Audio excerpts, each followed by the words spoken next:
Like when the Asian girl's like, I don't like Asian guys because y'all are short and y'all are weak and y'all are timid. It's like, bitch, I just came back from Iraq for like 14 months. The fuck are you talking about? I think the only group that hates Asian men is probably just Asian women. I mean, I don't. I mean, I don't like. I think every other groups are cool with Asian guys. Yeah, I don't yeah. know. I asked her, like, let me see what that shit looks like. And I took a look at it. I'm just kind of like, I love boba. Was like the first little comment on his hinge. I was like, you fuckers are making profiles to make friends. I was like, man, if this was like a friends only website, y'all get all the fucking matches. Dad, this Asian girl said she doesn't like Asian guys because she reminds her of her brother. Man, shut the fuck up and go study fucking chemistry. I think confidence comes from competence. And that's very, very true. I think it's hard to be confident if you're not good at something. If you start to become good at certain skills, the confidence just comes as a byproduct. You understand, like, think about it. Like, at what age did you figure this out? And I didn't figure this shit out until I was like 25. All of the Asian women that I've known that are born in the US have explicitly told me that they normally would not like to date Asian guys. Dude, I go everywhere, bro. Like, to a point where I know the percentage. My white girl attractive percentage is like 39%. The reason why I couldn't see myself long term with most white women, not all of them, but like for most, is because like I felt like it was an experiment. I think they call it the paradox of choice. Like if you have too many choices, it's very difficult to just hone in on one and just pick one. I think that's the issue we're having today as a society, like in dating at least. It really is just, again, like a skill set thing or just like a practice thing. Instead of spending, 24/7 in a calculus textbook or playing the piano or something, if you split your time between that and then also like socializing, then all of those things will improve over time. But it's really just, where are you spending your energy?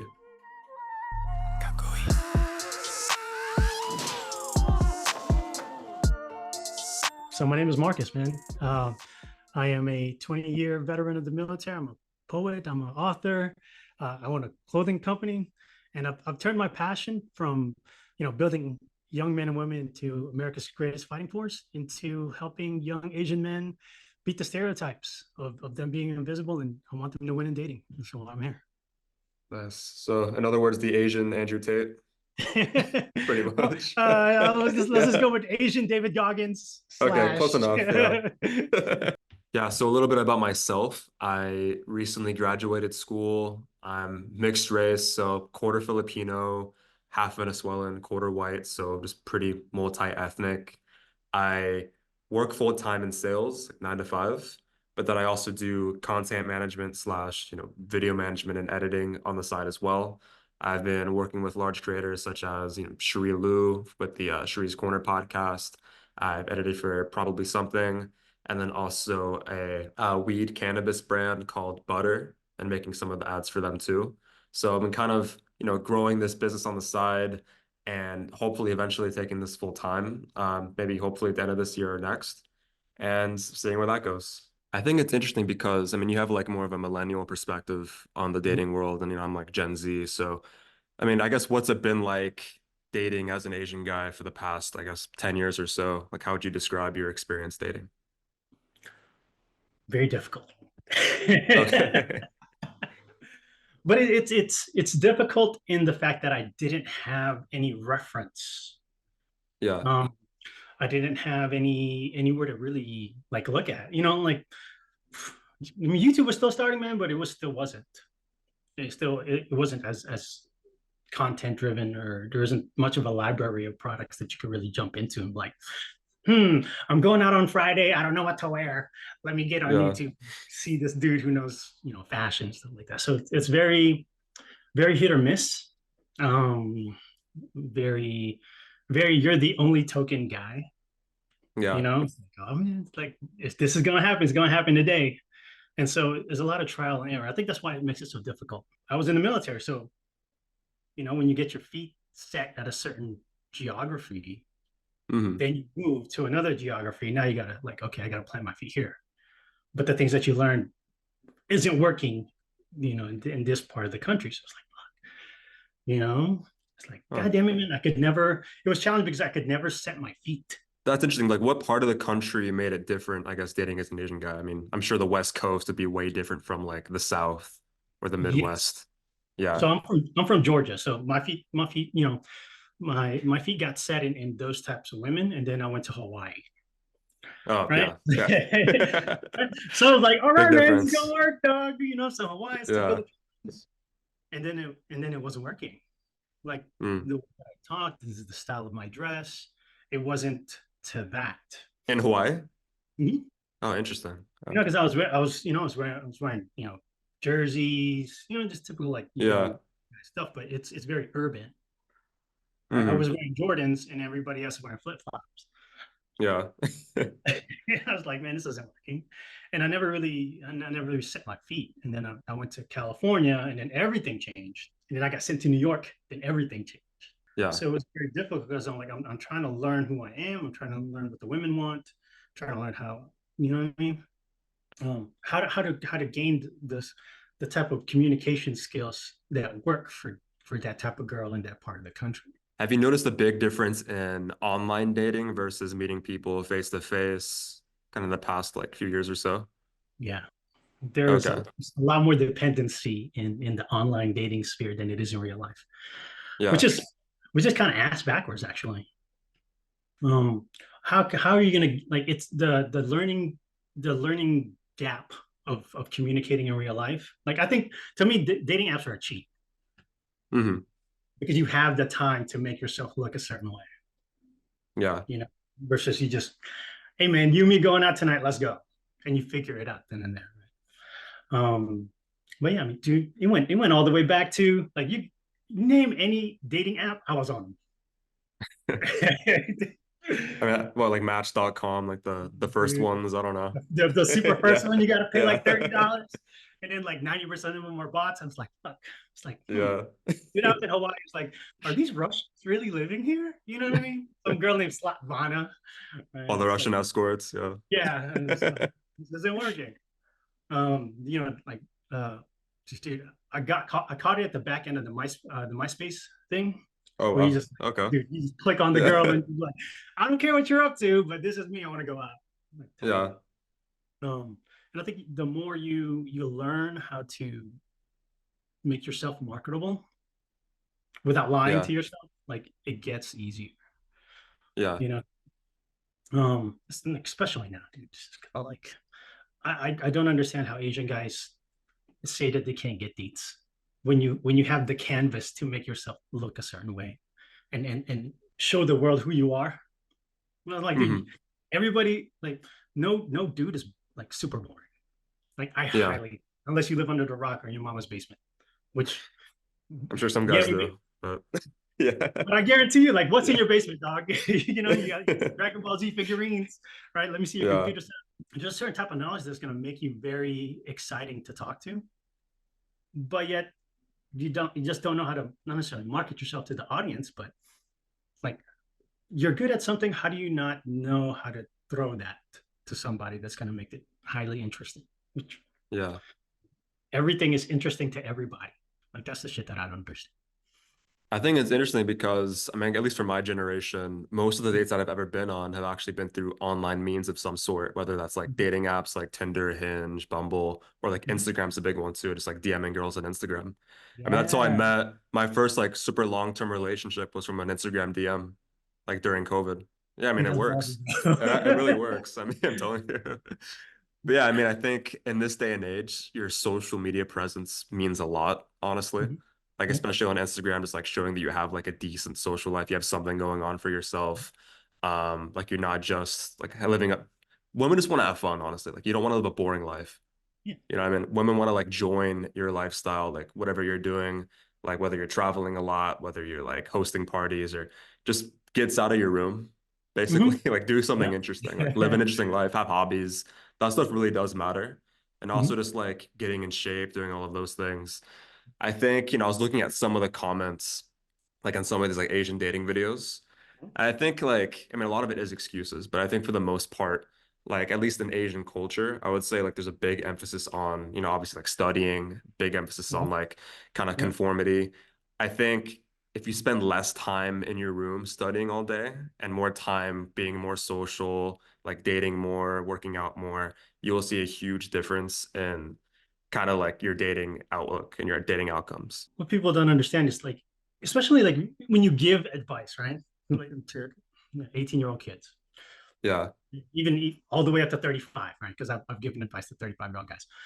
It's the three common ones is like go to the gym, right? But what people don't understand is that isn't a tactic to get women. That's a tactic for that's really a developing thing, development thing for you to learn and earn things. If you're a gym guy, you know that your muscles doesn't like that shit doesn't get you any girls, man. No, That no. shit gets you Like, more dudes than yeah. right. So if you're looking at it, it's like which tactic am I going to use to get women? Is coming from a gym guy's perspective. Is it to go to the gym to get girls because of the muscles? Like, what are your muscles filled with? Yeah. I mean, is it filled with difficulty, discipline, right? Using the gym as an outlet to deal with the stresses that you have in life. Like, what are you using the gym for? Because because the gym is just a byproduct. Like once you figured all those things out, Yeah. right, to get you the type of girl that you want, or the Yeah. or the attention that you're looking for. I think the wrong approach is like, oh, I'm going to go to the gym just to get girls, or I'm gonna do this one hobby just like that's like the wrong approach. I think you should do it all for yourself, just have your own goals in mind. Yeah, And then the idea is to have women like come on board and whatever like lifestyle you're leading. right. You know what I mean? I think that's the right approach, not like live your life entirely based on women. And I'm sure, again, it's easier said than done. Like if you're talking to like a 30-year-old virgin, his whole life's going to be centered around girls. Like I get that, you know what I mean? But you have to really psych yourself out and just in some ways you just have to be like an actor. You know what I mean? You can't let anyone know that you're actually like a 30-something-year-old virgin or something. You know what I mean? You have to like, Or that you are a 30 this, year old virgin. you just gotta like I guess pretend, you have to fake it till you make it. I think Right. there, to an extent, I think that is true. I think if you complain a lot online and you like have that victimhood mindset, people can just smell it on you and it's Mhm. super unattractive. People really don't like it. Like, I mean, I have a bunch of stories just from my school. I mean, I guess, some people that this one guy I could think of from my school last year. Hopefully he's not watching this, but He's gonna. We want him to. We want yo, bro. I hope you oh no. replay this shit in the morning. But he had like a bunch of issues dating at my school. And my school is like, I mean, if you know anything about USD, it's super, and it's known as like University Spoiled Daughters. It's like Yeah. Yep. very like preppy, very uptight, all that stuff. And then this guy, if you don't fit a certain mold and you're not confident in yourself at all, you're eaten alive. Like Yeah. you really like bullying does exist here for sure. Especially like smaller schools like that, like smaller private schools, bullying definitely exists.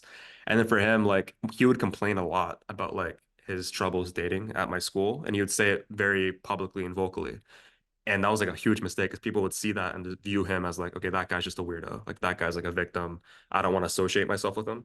And that's how people think, whether they would like to admit it or not. They don't want to associate themselves with people that are defeatists or that are Right. victims. So I think for him, like just keep it, if even if you are struggling, just keep it to yourself. Like don't tell anybody. At least like because that's not confident. Like you want to at least portray yourself as a confident person, even if it may not be entirely true. Like you can't like back it up with certain things, then you have to start somewhere. You know Right. what I mean? And for him, like, that guy was very like smart guy. Mhm. I think he's currently working at Goldman Sachs. Like, he has stuff going for him. Like he's like making good income, but he's still just insecure as a person. And like Yeah. I'm sure I like to say like I think confidence comes from competence. And that's very, very true. I think That's it's very it's true. hard to be confident if you're not good at something. And I Yep. think like if you start to become good at certain skills, the confidence just comes as a byproduct. Yes. That's Very that's much. what I've noticed. Like that's like if Mhm. you're working out and you're in good shape, it's easier to be confident. Mhm. If Yeah. you're like making good money, if you're like skilled at certain things, like you just become more confident in those things and people become more attracted to you. Very much so. Yeah. Can I ask you what specifically was his issue? Like, what were the things that were coming out of his mouth? I mean, And it let's be can real about be it. You know what I mean? Like, no, yeah. I mean, he's not like a bad looking guy. He's mhm. not like he's not the best looking guy either. He's like I guess he's an average looking guy, like average looking Okay. guy, which most people are, which Which, is yeah, fine. which we all are. Yeah. Yeah, it's like it's normal. He's a little bit on the shorter side, like maybe like 5'8", something like that, 5'7", 5'8". Okay. Okay. I mean, like nothing like crazy, but I think the thing that really brought him down was just like his attitude. Every time I would see him, he would always talk about like, oh, like I was trying to talk to this one girl. I was like DMing her like for Valentine's Day. I was like, please be my Valentine. This girl that was Mhm. in his frat, he was in a frat, Yeah. and that same girl I think ended up like reporting him for like sexual harassment or something. You have to go up to like a judge, like a school judge for the frat. Like it's big. Yeah, it was a big thing. He didn't actually do anything wrong, but like I think girls just they just didn't like him. You know what Yeah. I mean? Yeah. They just didn't like him. I think his neediness didn't help. Like he was very like needy in his text. Like all the texts that I saw from him, he was very much like, oh, like, can I take you out this one day? And like she wouldn't text back for like days, and he would text her back every other day. You know what I mean? Like just Yeah. he came off as desperate. I think that's one thing that women just really hate. Like it's better to be more aloof. Like if a girl doesn't like you, like for me at least, like if a girl doesn't show any interest towards me, I'm like, I don't really want anything to do with someone like that. Like I want someone that likes me back at the very least, Yes. you know? And I think that's something it's a self-confidence thing or self-respect thing, I think. Like Yes. any self-respecting man wouldn't want to spend time with a girl that doesn't like them. Yes. Very much so. Yeah, I I kind of think wonder. I was like that too, man. I yeah. think we all go through that stage of wanting to be wanted. Yeah. For some people, man, it just goes straight to 100. You know what I mean? But Oh like yeah. I kind of like I think about it and I look back and I was like, what made me not figure that shit out?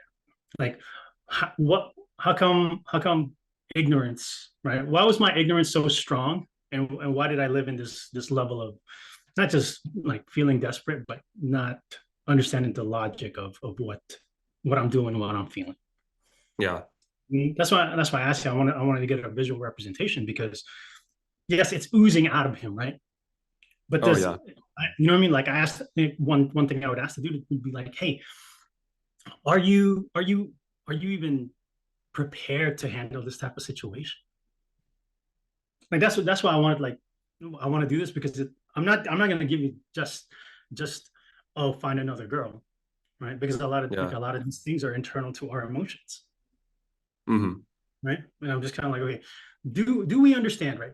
Because our emotions are super strong. Do we understand that when somebody doesn't reply to us in a certain way in a certain space of time, that is a negative response to the input that you're trying to give Yeah. to them, right? And if you could pull somebody away, like that's what I'm saying, man. Like it's hard to pull yourself away when there's nobody there to, who's never been successful in that type of venture to Yeah. tell you that, hey, man, this shit ain't the right way in the way that you could understand. One thing I will say though is like for me at least, Mm-hmm. I'm a very busy person. Like I work full time in sales. Like I do the video editing thing on the side as well, like content management. So like if a girl doesn't respond to me, I'm just so busy with other things that I'm not like thinking about it, to be honest. Like I'm not a great texter, and I used to be a better texter when I was less busy. But like when you're a full-time working adult, you shouldn't be thinking about women 24/7, to be honest. Like You can't you're just afford to. busy. Yeah, you're just busy. You just like we still got a life to live. We still got not Yeah, necessarily, like we still gotta survive. exactly. Yeah. Like you have to make time for friends, family, and then like, if there's time available, then why would you want to waste time on somebody who doesn't even want to respond to you? Like if Right. you have so little time left in your week, like spend that time with someone who actually values you. I'm closing my career as a Marine, right? Yeah. So 21 years. And a big portion of my life is growing 18 to 22-year-olds, like dudes, and this dance has always been going, ever since I was the guy needing, the life advice. You know what I mean? And it's really hard to, especially if that person is not busy, to Yeah. tell that guy keep moving on, right? Like, can you remember back when you weren't busy when this was all you were thinking about? Oh yeah, like not that long ago, a couple years ago. I mean, like honestly, it really is just an experience thing. Like when I was 18, 19, like that was when I was really just starting to get more experience, like dating a lot because I was starting college. Like when you're in college, it becomes so much easier because there's so many women your own age, like Right. attractive women, especially like San Diego and Southern California is a bunch, like everywhere you look. So yeah, I mean, in that environment, you're just bound to have a lot of experience. You're gonna I'm in sales, so like it really is a numbers game. Like you're Yes. gonna you're gonna mess up. It's gonna be awkward at first. I remember my first time, like when I was like what, 16, 17, horrible. Like Yeah. it was horrible. That's just how it is. You're gonna make mistakes in the beginning. Like all the like relationships I had in like high school, middle school, they weren't great, but like you learn from those mistakes. And then once you're in college and, post college, post graduation, you learn from those mistakes and you get better. Like if I look back to when I was 19, I think that was like the first time I had a serious long-term relationship for like several years, I would say. That one, if I went back in time, I would have done a lot of things differently. And that's how life is. Yeah. So just get experience as much as you can, and then you just get better as you get older, I think. Dating has been easier as I've been getting older versus when I was Yeah. like a teenager for sure. Very much so. Yeah. Just, it's funny you said something, but I was 21 when I came to San Diego. Oh wow. Yeah, I mean, dude. yeah, I mean, And I'm just kind of like, God, man, here, like this place, San Diego, California, has been a big, it's like a big star on my map because this is where I yeah, learned everything.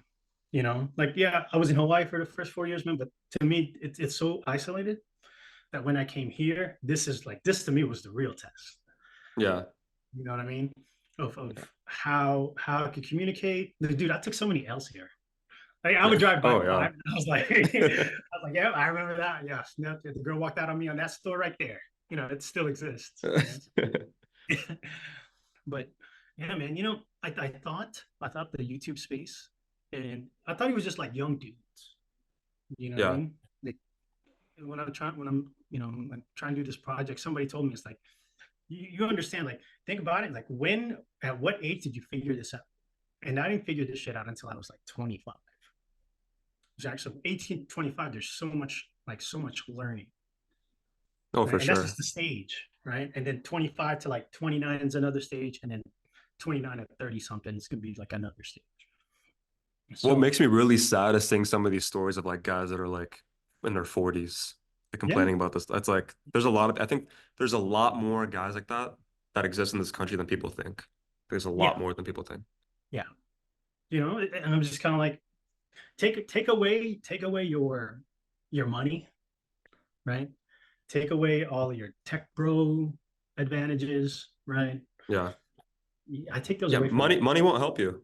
I don't Or think money won't make you attractive. That's not what I think. Money is a byproduct of like your ambition. Like those ambition, confidence, those are attractive traits. But yeah, money is just a byproduct of all those things. Like money on its own won't get you women. And I mean, obviously if you pay for it, but like women won't like you because of money. yes. And I wonder, like, who do I blame for young guys thinking that that's the case? I mean, I think it's always been like that though. I mean, I think it's like an easy because you see rich guys with hot girls. It's like always been a thing. Like Hugh Hefner with like model, like it's existed for like hundreds of years. But people want an easy route. Like people think, okay, if I just get this dollar amount, then maybe I'll finally get like the tens, like the Russian models. But yeah, I mean, on paper you might, but then once you get to that point, you're not gonna like it because it's like Yeah, because they don't actually like you. they don't actually You know like what I mean? you. Yeah, Yeah. exactly. Yeah, man. It's like fancy cars. Nope. Same thing with the gym, man. I got so many more attention with dudes when I got a fancy car, and the girl didn't even know what the fuck Exactly. it was. You know what I mean? I was like, man, why did I just spend all this fucking money? I want to break everything down so the lowest common ugly guy can figure this out, and Yeah. the guy that is still figuring himself out can figure it out. To the guy that just got divorced could figure it out. So have you talked to any like I guess Asian guys, I guess Asian young guys that have complained about dating and like what have they told you? What have their issues been?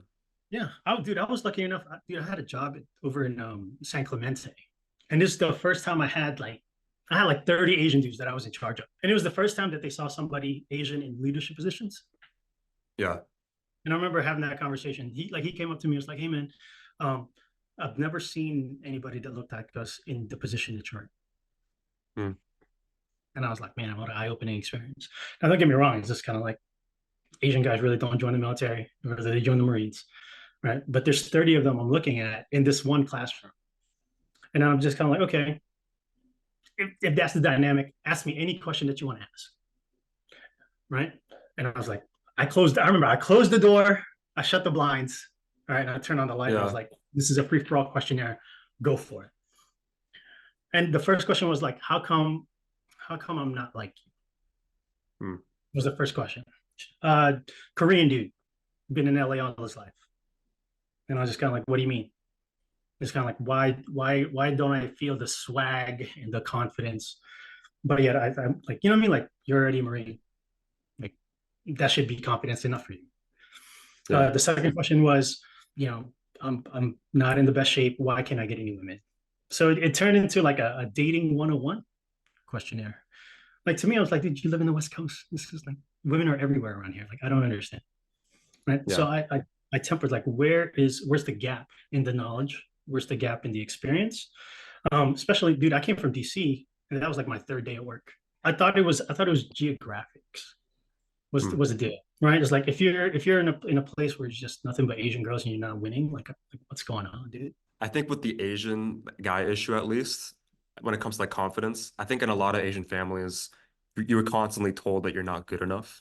So that could be a huge contributing factor too. Like, if you're not, an engineer, if you're not like a certain caliber of like education or whatever or occupation, then you're just not good enough for the family. And I Yep. think if you're constantly told that you're not good enough, then it's hard to feel confident about yourself. But other racial groups are, told you can be anything you want to be. You Mhm. can, be a basketball player or whatever, like a singer. And Yep. those aspirations and ambitions aren't promoted as much in Asian culture. I figured out really quickly. And I was like, what is like how is your dad? How is your dad as you know what I mean? Like your dad's supposed to teach you all these things. Like your father's supposed to teach you confidence, right? In yourself, how to work hard, right? How to be somebody, right? And I was like, how many of you guys are first generation Americans to immigrant parents? And all of them were. Hmm. And so was I. Right. And I was like, how many of y'all were taught to keep your head down and shut the fuck up? Yeah. How many of you motherfuckers went to prom? I almost asked him, does your dad really love your mom? Wow. Yeah. Right. And that was the common denominator is the father, though wasn't absent in life, wasn't preparing them for American teenage social situations. Yeah, I think, in Asian culture, there's a lot of conformity, there's a lot of community think. And I think in Western society, that just does not work here at all. Like you can't conform. Like it's not an attractive trait in the West. Like it's very individualistic here. So, if you're someone that just like basically puts your head down, shuts the fuck up, that person won't do well. And like, especially in the dating world in the US or in the West in general, definitely not. Every Wednesday became like a surrogate father day. We spent like Yeah. 2 hours between like 3 to 5 o'clock to just talk about all the things that your immigrant dad didn't talk to you about. And the first question I tell him, or the first statement I tell him, is like, it's not your dad's fault because Yeah. that wasn't his responsibility to deal with. His responsibility was to get you in this country, right? So you don't have to live wherever the hell it was that you're from. Obviously, there was something wrong with it, or else you would have never bounced, right? His job is to give you the opportunity. His job didn't entail get you prepared to go on a dating app or go on a date. I had to go through with them exactly how to interact with people, right? How to be confident in who they are. And it's funny because it's already there. You just have to dig through all the bullshit, right? It's like, you know what I mean? Like I had to clean through all this stuff. Which is the Yeah. same thing. My dad was so weird. He was an immigrant dude. He was really good, but like he was good with women, but he never taught me none of that shit. Mm. And I was in that same spot, right? Like, and that's why I left.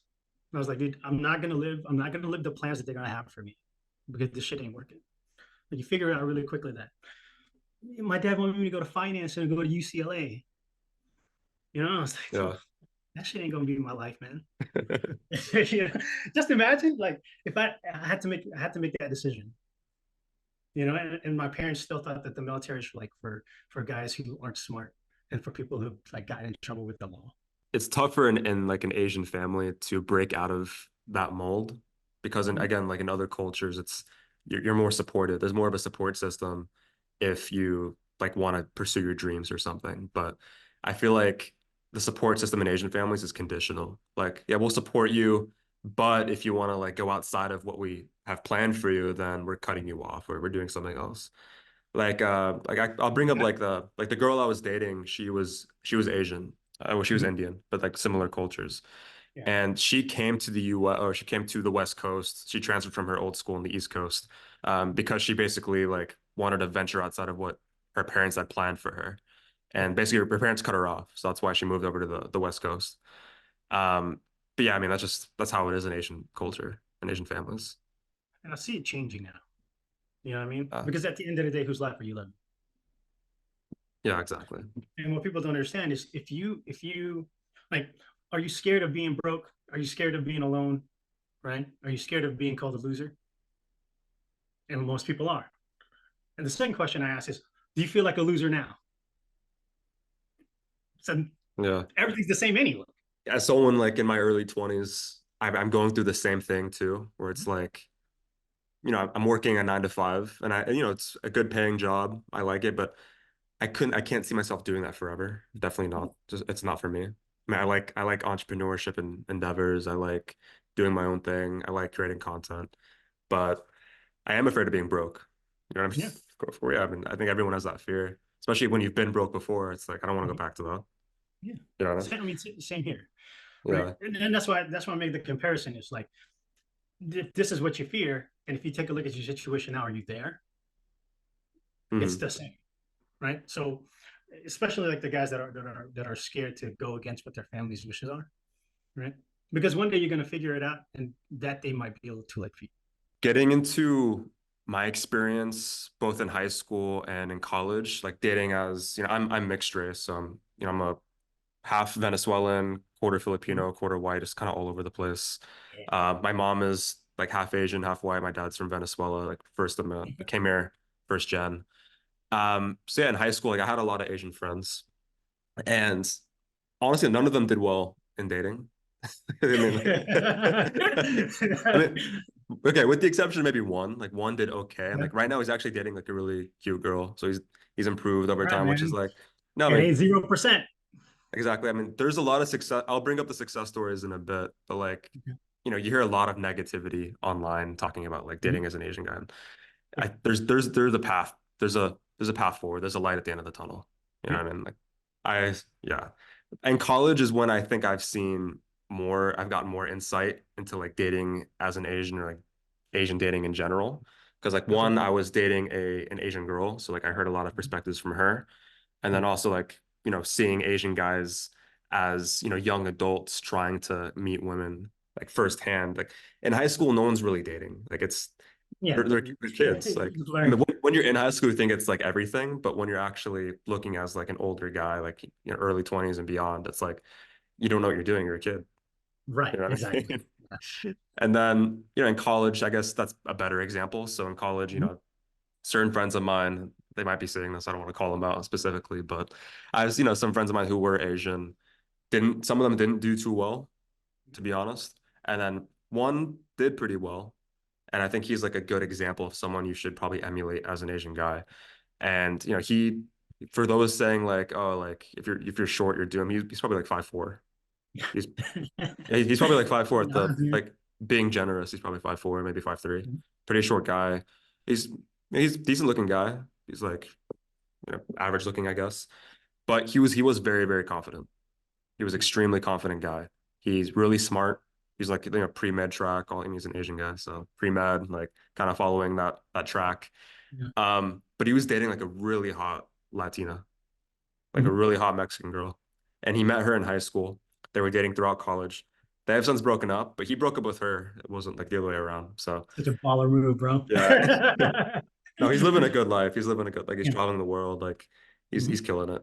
And he's doing well, I think, from what I've last heard, like dating on his own right now too. It's like I think he's trying to talking to an Asian girl right now.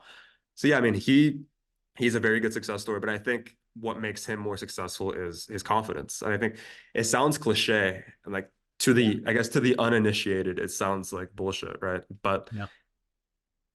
people can really tell, and it smells on you if you're desperate, if you're insecure. And I think that's the most like unattractive quality or trait you can have as a guy, is being insecure. Even if you're short, even if you're like not the best looking, it's like the worst trait you can have. And then I guess just getting into like my experience dating an Asian girl, like hearing her insights on what she thought of Asian guys was really interesting, especially compared to Asian women from Asia versus Asian women born here. I think that was really interesting to Yes. hear. So the Asian women, all of the Asian women that I've known that are born in the US have explicitly told me that they normally would not like to date Asian guys. Yeah. I've Asian women born outside of the US, like in Asia, it's Mhm. they don't really think like that at all. I mean, that doesn't even cross their Yeah, it's mind. not a thing. Yeah. Yeah, it's just not a thing. I think the biggest reason for that is probably media representation. Okay. I think if you look in the US and the West in general, the representation of Asian men is, they're nerdy, weak, like Mhm. insecure. Like think of Big Bang Theory, think of Silicon Valley, right? This shows Mhm. like that where you have like Mhm. nerdy Indian and Asian guys like Yeah. kind of like getting bullied and kind of stomped over. But then you Mhm. have like the rich like white VC guys or whatever like that are like doing well. So like that's even like if you think about like so-called positive Asian representation in the US. Like Shogun is a show I've been watching recently. It's about like It's true. the Japanese samurai. But even then like the main character is a white guy. Okay, you know what I mean? And he's the one getting the hot Yep. Asian girl. Just get it. Asian girl. Yep. Yeah. Exactly. And I'm from the Bay Area. It's a very, very common trope that I've seen. Like it's very common to see like Asian women dating like white guys and like you Yes. don't really see the other way around, like with like Asian guys dating like white girls. Girls. Even Mhm. like, you know, in college, I was in a club and a couple of the girls in my club like that were Asian, like super attractive. One of them ended up like dating a white guy, and then the other Asian girl like made a comment about it, like, oh, like of course, like she's dating a white guy, like so that's like a normal thing in the West, like it's something that's like seen as like kind of the norm, like an Asian girl like dating a white guy. But Yeah. it's interesting because this is the only culture that I've seen, at least that I can think of in the US, where this is normal, where like Mhm. where like the girl from the ethnic group will like normally just date outside of her own group.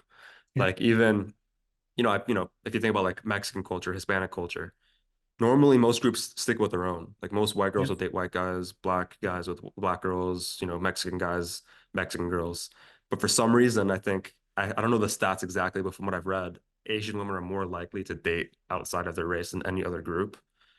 And that's really interesting. Even going back to like the girl I was dating before, and then I had another friend that was from India, like born in Mumbai. She was like an exchange student. And she even made that comment too. She was like, Yeah. all the like Indian girls I know here don't want to date Indian guys, like explicitly will not date Indian guys. Yeah. But then she thought that was weird because she's from India and she only wants to date Indian guys because of cultural reasons. If Mhm. you think about like, Mexican culture, the reason why people want to stick to their own is because like of cultural reasons. But then it's interesting because I saw some videos, even like the Whatever podcast. I don't know if you watch them, but like there's like a I clip. do with yeah. Yeah. In like Did you see that? small clips. Yeah. Did you see that one clip of like he interviewed a whole bunch of Asian girls? He's like, okay, Mhm. how come you don't date Asian guys? And Yeah. all of them said they wouldn't date an Asian guy. I've never found an Asian guy attractive, and it's just preference. Me Like too. I just never have. Yep. And just like it's strange. It's like the only group that says that. And Yes. it's interesting because every other group says I want to date within my race because of the culture, but then Mhm. the Asian women will say we don't want to date Asian guys because of the culture, because like they're Yes. too familiar, like I guess too controlling or whatever it might be. Mhm. So let me give you my take on that. Yeah. Let's start out with the media representation first. Yeah. So, right. So I'm a little bit older, right? So my this it doesn't it's based on the perspective and based on how far in media you're going back to. Okay. So my heroes growing up and in the media representation that I had was Adam as the second Black Power Ranger. Nice. Right? Classic dude. First Asian guy I've ever seen that was a fucking hero. Right? He was also at the time, he was the second of command, he's second in command of the Power Rangers. Mm. Right? The guy was smart, the guy was a team player. He still had a little bit of Asian qualities in regards to being humble, right? To not have that much self-confidence. Right. But he got thrown into leadership positions where he had to make smart decisions for the team. Right? Don't get me wrong. I love Zach as the first Black Power Ranger. Fucking loved him to death. Yeah. But when Adam came on board, I was like, oh shit, this is a motherfucker that looks just like me. and had the same type of confidence issues as me. But what separated him from everybody else in regards to gaining that confidence? I remember, man, like I think it was in the movie, or like I think it was like after the movie where he became like the frog, like he had like a frog megazord, and he was like, I want to be a frog, right? And then you figure out like, yeah, man, there's I think he got a kiss from one of the like female white characters, like on the Yeah. cheek. So I was like, oh, okay. But he gained a certain level of confidence, man.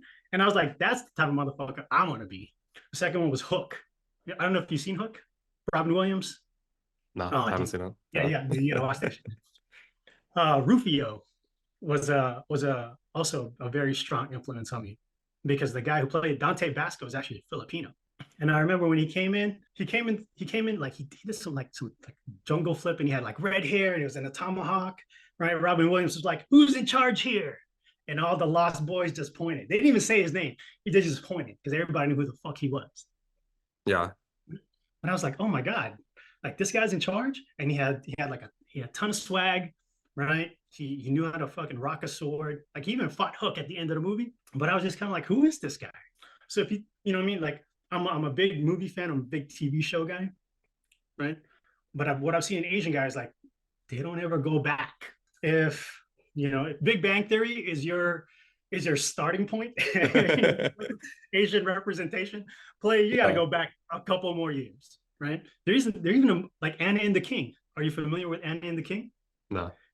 Anna and the King is Chow Yun Fat, Jodie Foster, and that was the first Asian male, white female dynamic that I've ever seen in a film, right? And Have if you you seen watch Warrior?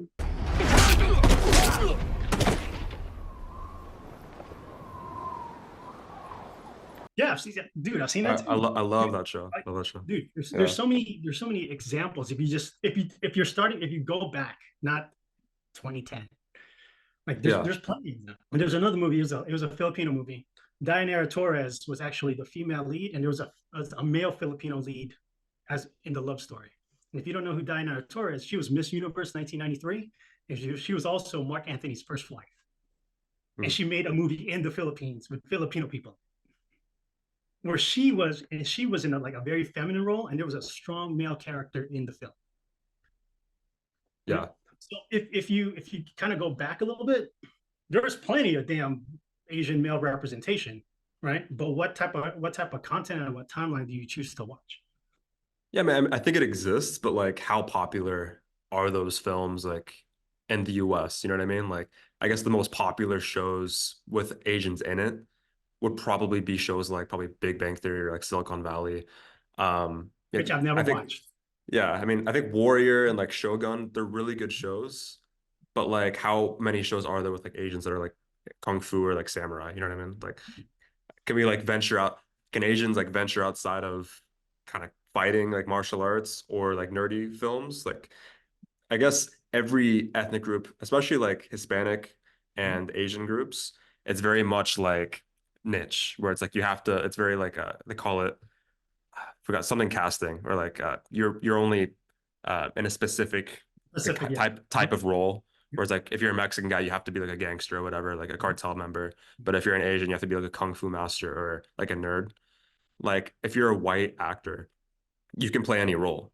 Like you can play like you're not like it's called typecasting. Yeah, you're not Yeah, typecasted as a white guy. Yeah, I mean as a black person, you're probably like typecasted in certain roles too. So I think breaking outside of that mold in Hollywood is a very good first step to like better representation in the media, and even like doing what you're doing, like representation on YouTube. There's not many like Asian content creators like as much as maybe like white or black content creators, especially like in the dating space. Yep. So I think, it's easy to feel like there's nothing we can do like as an individual, but in this day and age, anybody can be like a media conglomerate. Like anybody can be a media magnet and just go on YouTube, start a channel and to speak. And like people will listen to you because it's a wide open market. Not many people that are in this space right now, especially like in the Asian media space. So It has to be somebody that's done it before. mhm. You know what I mean? And that's why I was like, I've waited 6 years to start this project, Yeah. right? Because I was waiting for somebody to do it for me. I was literally waiting for somebody to do it for me. And then I realized it's still the same bullshit. You know what I mean? Like, okay, well, somebody got to do it. Who has the balls to fucking do it, and has the experience of understanding the outcome. Mm. You know what I mean? Like this whole like this to me, this is the YouTube space is just the beginning, because you can make films without Hollywood anymore. You know, like Yeah. you could crowdsource a film, you could go to independent movie maker. Shit, dude, you could go in other country and make a goddamn Asian film. Yeah. It's the democratization of like media. Yeah, and I'll Yeah. just bring it to whoever, dude. And that's what people don't understand. It's like you accept the media that you want to watch that makes you feel a certain way, right? Yeah. If okay, and I asked too, it's like whose problem is it that we keep having these types of typecasted people? You know what I mean? Like, yeah, I'm pretty sure there's some white dude at the top making all this shit, fucking playing with the little like minstrels. I get it, right? Yeah. But if this was like 1995, early 2000s, bet. But like, look at the time that we could make our own goddamn film. Yeah, exactly. Yeah. So, like to me, it's how much do you want to fight the bias? How much you want to fight the this whole like I'm a victim. Like to me, that shit pisses me off, man. It just makes me want to move. When did the Asian woman become the representative of Asian men's feelings? Yeah, I mean, Asian women aren't the only group to date. I mean, Oh, dude, it's a, best if an Asian girl talks to me like that, I'll be like, goodbye, yeah, because you're not the target audience of my effort. that's a Right? great point. I think everybody's like marketable to a certain group. Like I do better with certain groups than other groups, right? Like most of the girls I've dated have been like, Middle Eastern, Asian, like Hispanic women. Like that's been like the bulk of the women that I've been with. But like I haven't dated many like white or black girls before. You know what I mean? So like everybody's like like an acquired taste for another group. Dude, I go everywhere, bro. Like I to a point where I know the percentage.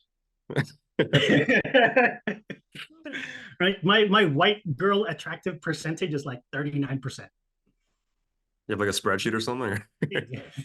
Oh my God. We'll talk about it in the next episode, bro. All right. There's you know what I mean? Like it's crazy. My white girls are like my lowest percentage, but it has been the longest relationship that I've had. Which is weird, right? So you can say, oh, it's because like when I look at you, Sebastian, like we're the same, right? It's like you have your jawline is so good, and your Asian features aren't that Asian, you know? And I'm like, motherfucker, whether if you're Chinese, Filipino, Vietnamese, right? White people still call us Asians. Like that's still the look.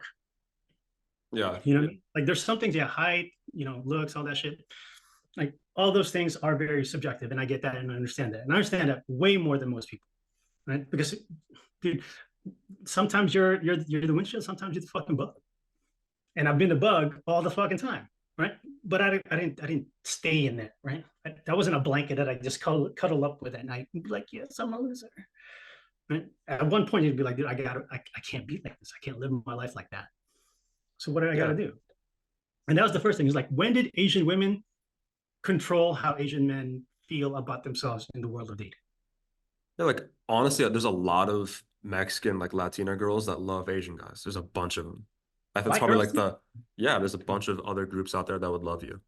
Yes. Like, and so, I talk about these like connective tissues, right? Let's say, all right, if Asian women telling you that you're a piece of shit and you fucking suck and you're not the type to date, okay, bye. Right? Fuck out the way. Right? Because now you're no longer my target audience, regardless of whatever, because you already told me what it is. Right? No, like, okay, man, I take your word for what it is. You are not going to be the type of girl that I'm going to fuck with. Cool. yeah. Right?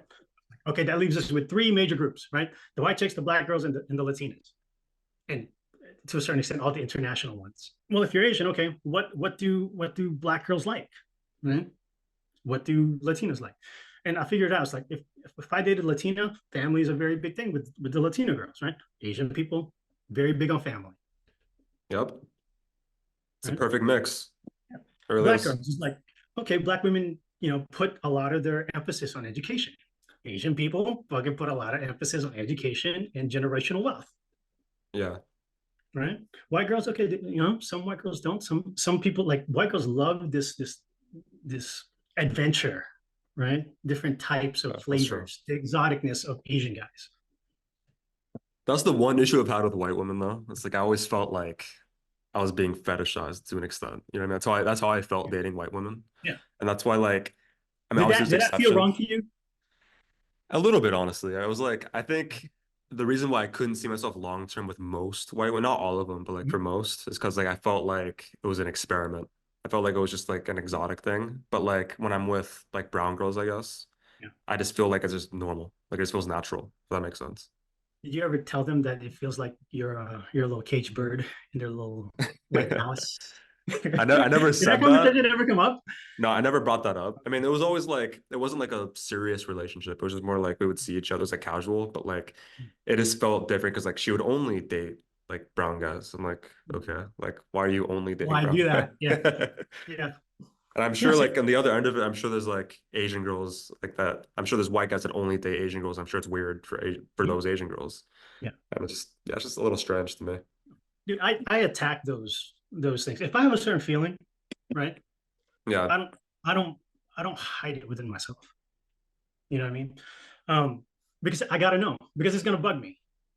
You know, yeah, and the fact that you told me you felt like a little exotic bird in her little white palace, right? It tells me a lot of things because either it's holding you back, right, from either connecting further, hmm. right, or it's it's it's an assumption that creates a certain picture in your brain. I think you can tell early on if a girl's with you as an Mhm. individual versus like what you represent as like a color or like a group. I think when I was in high school, one of the girls that I saw more seriously, it definitely felt like kind of like an experiment. Like I was being fetishized to an extent. Because like again, all the guys she would date were like brown, like Asian, Hispanic or something. Yeah. I'm like, okay, that's a little strange. But then there's another white girl that I met in college, like my senior year, and we really got to know each other as like individuals. And I never got the impression that she was just like we were just talking because of what I look like. Because like she Yeah. dated a lot of white guys before. So like it's obviously it wasn't like a racial thing. We just liked each other. You know what I Yeah. mean? So you can tell early on. I have to ask, man, because it has to make sense and it has to be clear in my own subconscious Yeah. that what I'm getting into is this, is there a common ground? Is it a clear and complete mutual understanding what the fuck we're doing? Well, if a white Right? girl has Because like anime posters in her room, you know what I mean? She has like Hello Kitty dolls. okay. You can kind of tell, you know what I mean? You Yeah, know. okay, man. Yeah. Like I asked. I was like, yeah, you got a lot of like anime stuff, right? It's like, Yeah. okay, you like the culture. Okay, cool. Dude, I ask all the time. The white girl that I was with for like 3, 4 years, dude, I asked. I was like, Mm. ain't nobody around here look like me. You know what I Yeah. mean? How'd you find me? Like what is it that you liked? Like what is the future in your brain looking like in regards to the most ideal picture and what's the worst picture? And I tell them I was like, my white girl percentage is 39%. So either I'm getting real lucky, Yeah. I rolled a 7 today, right? Or there's something about who I am. I mean, the look is always going to be a thing, right? Like pretty is pretty regardless of how you look or who you are, whatever. It's like there has to be something that carries the look more that you want to pursue this in the amount of effort, seriousness, right, and longevity that's expected from the both of us. Yeah. And that's how I clear that shit out, man. And if it's a fetish, right, and you feel wrong about it, right? Let's say you ask her like, "Hey, man, am I like a fetish to you?" And she's like, "Yeah, you sure are." Okay, okay. Fetishes, right, has an endpoint, right? Yeah. So it's like, okay, how long has this fetish been? Right? How long do you think it's gonna last with me? When everybody says like, I have a fetish for Asian guys, I go like this. It's like an hourglass, right? When I turn that hourglass, right, this is the expectation that hourglass is gonna fucking run out. Yeah, the Which novelty means, wears off, yeah. basically. So that Yeah. means between the top part of the hourglass all the way till it comes down here, right, is the time frame that I'm gonna fuck with you. Yeah. Right? So then now it sets the expectation of how long this relationship is gonna last and what this relationship is based out of. Yeah, exactly. I wouldn't You, take a girl like that seriously if she was saying like, yeah, you're just a fetish. Then like, okay, this is gonna be like very yeah, casual then. Like just off the bat. it That's how sets it is. expectation, and Yeah. it's okay for her to want that, right? And it's okay for you to understand what that is. But you know what I mean? Like, do guys even care? Are they just lucky to get, you know what I mean, to get the Yeah. you know the attention and the sex. until the attention of the sex disappears for the time. And that's why I ask every girl that's not Asian, even I even ask the Asian because I do the same things like, hey, um, in the last Huffington Post review that I read on the internet, it says Asian women don't like Asian guys. Right? Do I remind you of your father or your brother? Like, That's so weird. dude, I challenge all those fucking expectations, man, because I know it's lingering in the back of their head, right? Yeah, I mean, there's so many stereotypes that everybody has, even if they're afraid to admit it. Like everyone has that in the back of their head, especially Is in there dating. is there a stereotype that makes you cringe? I guess for me, like since I'm multiracial, it's always been hard for me like to completely identify with one group than the other. So like I feel like in general, no one, I think the benefit of that has been like I've been seen more as an individual when dating, I think. But at the same time, like I can't completely connect with one group more than the other. Like if I'm with a group of like totally Hispanic people, I'm not really one of them. If I'm hanging out with a bunch of Asians, I'm not really one of them. You know what I mean? Because I'm just so mixed. But I think with the Asian stereotypes, I think the one that's like the most like detrimental to Asian men, it's probably like dick size. You know Okay. what I mean? The dick size stereotype. That doesn't help Asian guys. I guess just like height, like stuff like Okay. that. I mean, or just like being brainiacs. Those things aren't like positive attributes, obviously, to like dating. So I think Okay. those are things that like need to be challenged if you want to do better in the dating world as an Can you Asian guy. stack can you stack those? Which one is the most debilitating out of those three? Oh, I think height is might be number one. I want to, Okay. That's it's just number like one. every girl that I've ever met has mentioned how important height is. Okay. Like even a girl like that I was dating for a while, she was like, "Yeah, I would never date a guy that was like under this height or whatever." I mean, if everyone has those expectations, and they always say that until they finally meet someone who's actually like super confident and attractive at that height Yeah. or below. But like in general, I think it's kind of like when guys say, "I prefer a girl with like D cups," or like I prefer a girl with like that's like 5'3", like petite, curvy. Like ideally, that's like your ideal woman, or like Yeah. that's their ideal man. But people make exceptions for the right person. They sure do. So Exactly, my yeah. my question is like, is the girls like I only date people that are like 6 foot and above? Why? Why? Because Yeah. you think your offspring is gonna be freaking tall as shit and fucking play basketball? You Yeah. know what I mean? Like why is that a thing? Because nobody cared about that until like 2016, 2017, 2018, right? So Yeah. human beings have been fucking way before that, and never once did the Queen Elizabeth of England when she got married, she's like, I'd rather have a child with somebody who's 6'2". You know what I mean? Like But to I me, think it's like that's when you ask those questions, man, yeah. like those are big questions. That's really fucking bullshit. The interesting Because thing you're though right. is like I feel like the internet has made it worse. Like, when you watch all like the Fresh and Fair, whatever, like all those dating podcasts, they're right to an extent on that point where I think dating apps, because like you sort people by those like statistics, like Mhm. height, weight, like race. Like on Hinge, I mean I do it sometimes too, I'm not gonna lie. Like I don't want to date girls that are super tall. So like I'll limit it to like 5'4" and below. I Mhm. like petite girls, like, but you didn't have that option before. You'd make more exceptions because you had to meet people face to face. But now, like with dating apps, I'm like, all right, like I want to go that's 5'4" and below. I want to go as like a certain particular ethnic group. I want, a certain education. Like you can make choices like age range. I think they call it the paradox of choice. Like if you have too many choices, Yes. it's very difficult to just hone in on one and just pick Yeah. one. Mhm. So I think that's the issue we're having today as a society, like in dating at least.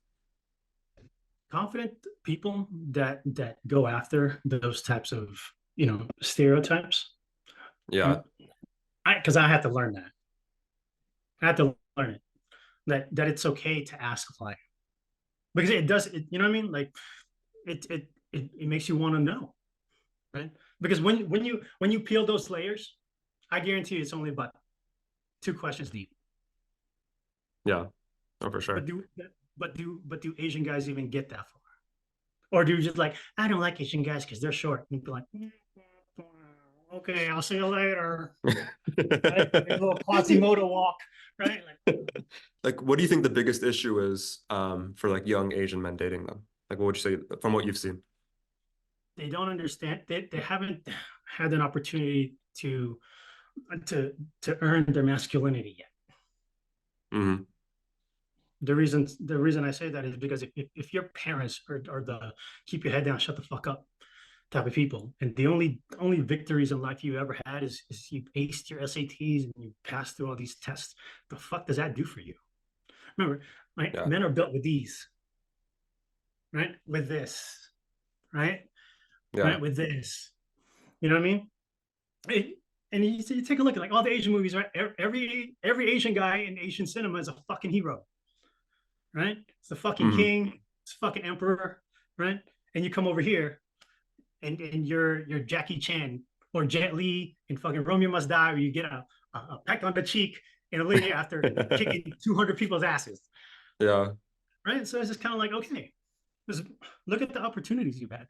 And this is the second time I've started the same project. And the first time I did it, I stopped because I realized I just end up shitting on people all the time. Sometimes you have to, With, though. You have to be but blunt. with zero fixes. Mm. You know what I mean? I like people can talk shit all day. They ain't got nothing to. They don't have anything to solve the problem. Then what are you doing? So I here's feel like my it's thing. I feel like it's simple. It's like, I mean, to put it bluntly, like no girl wants a girl wants a guy who is like financially stable, who's able to provide for both like himself and a family. But a girl also like she wants that stability from a guy. But that's not enough to be attractive. A girl also Yeah, wants a guy that she wants to fuck, right? yeah. Like she wants a guy that's like physically attractive, but then also has the other stuff like the career going on. Like it's I mean, it is a lot of pressure as a guy because you have to be able to like But excel in both of those avenues, but like it's just how the world is. So but you got to take a look yeah. though. If you're that type of dude at 18, 19 years old, there's not like that's so far away, Yeah. right? I try to minimize the scope of the advice that I give to people based on where they are in life. Hmm. Right? If you haven't had the opportunity to show your masculine self or even get tested, right, to see how masculine you are, then what the fuck is everything else? Yeah. It doesn't make any fucking sense. And that's why it's like when I reached that age, right, when my parents are like, either you go to finance and go to UCLA, or we're gonna cut your ass off and you're gonna figure it the fuck out, right? And I didn't like my parents spent my college money. So either way, I'm gonna have to figure this shit out myself anyways, right? So there Yeah. comes the point where it's just kind of like, okay, it's on my terms now, right? And my dad didn't teach me all these like be able to take risks, being manage myself, right? To be alone, broke, and unsuccessful. Because your father's supposed to teach you those resilience lessons based on his former past and how he got here. You know what I mean? I think one thing Right? I realized at this age is that the reason why a lot of fathers don't teach like their sons certain things is because they don't know it either. Exactly. That's why. Exactly. And that's Yeah. why dude, I keep telling everybody, man, if your dad ain't fucking do that shit for you, you need to come talk to me. Right? I chose the Mm, Marines because it was the hardest, it was the most challenging, and there's a big chance that I was gonna fucking fail. yeah. And then it's like, you know what? It's all up to me now. You turn right. Asian people are so comfortable because they turn their back and the family's gonna be right. I turn my back and there's nobody there, so I don't have a Yeah. choice but to be successful. Right? If you're an Asian guy, you're afraid of pain, physical pain. If you're afraid of emotional emptiness, right? You're gonna stick to that. And when it's time for you to get tested, either by your choice or by somebody else's choice, you ain't gonna fucking pass because you don't know what that's like. Yeah. But when you come out the other side and you become successful with your own hands, you get tested in your own masculinity, that creates the confidence, right? That creates the I don't give a fuck what people think. You know what I mean? That opens you up for if somebody challenges you about being Asian, be like, bitch, the fuck are you talking about? Right? You because you like no, like when the Asian girl's like, I don't like Asian guys because y'all are short and y'all are weak and y'all are timid. It's like, bitch, I just came back from Iraq for like 14 months. The fuck are you talking about? Not in those terms, right? But it's just kind of like, Yeah. no, man. That what I said originally was that is a mischaracterization of my character. And what do you know? So have you had that conversation before? Hell yeah. Like get into that. So like what happened? The first time this ever happened, I had a friend. He was like, yeah, man, I'm gonna set you up on this blind date. And I was what, 20 years old. And I'm gonna set you up on this blind date with this beautiful girl. And she's Asian though, and she's kind of feisty. And I was like, okay, right. Mistake number one, I never asked for a picture. Mm. Right. So like I remember I drove my 2004 Chevy Impala Police Interceptor that I bought for $4,200, right? And I parked it at this park, and then she had her back turned, right? And I was like, oh, this girl had a body, nice butt, all that stuff. Yeah. And he was like, oh, hey man, it's like, yo, Marcus, this is the girl that I'm talking about, the feisty one, right? And I was like, yeah. And I walked like close to her, like this close, and I was like, "Yeah, you're beautiful." I never know in this girl's face. She turns around, right? And she's like, "What do you know about beautiful Asian women?" Wow, that's so Like weird. that, dude. I was So just kind of weird. right. And I looked at her. I was like, one eye was looking at me, one eye was looking at my friend, and I was like, "Oh, it's gonna be one of those difficult conversations." And then I asked her, I was like, like, like. You had that conversation in the back of your head, like that guy talking. Right? Yeah. It's like the evil, the devil, right? Devil on your shoulder. Yeah, the angel wasn't even around, man. It was just the devil on his shoulder.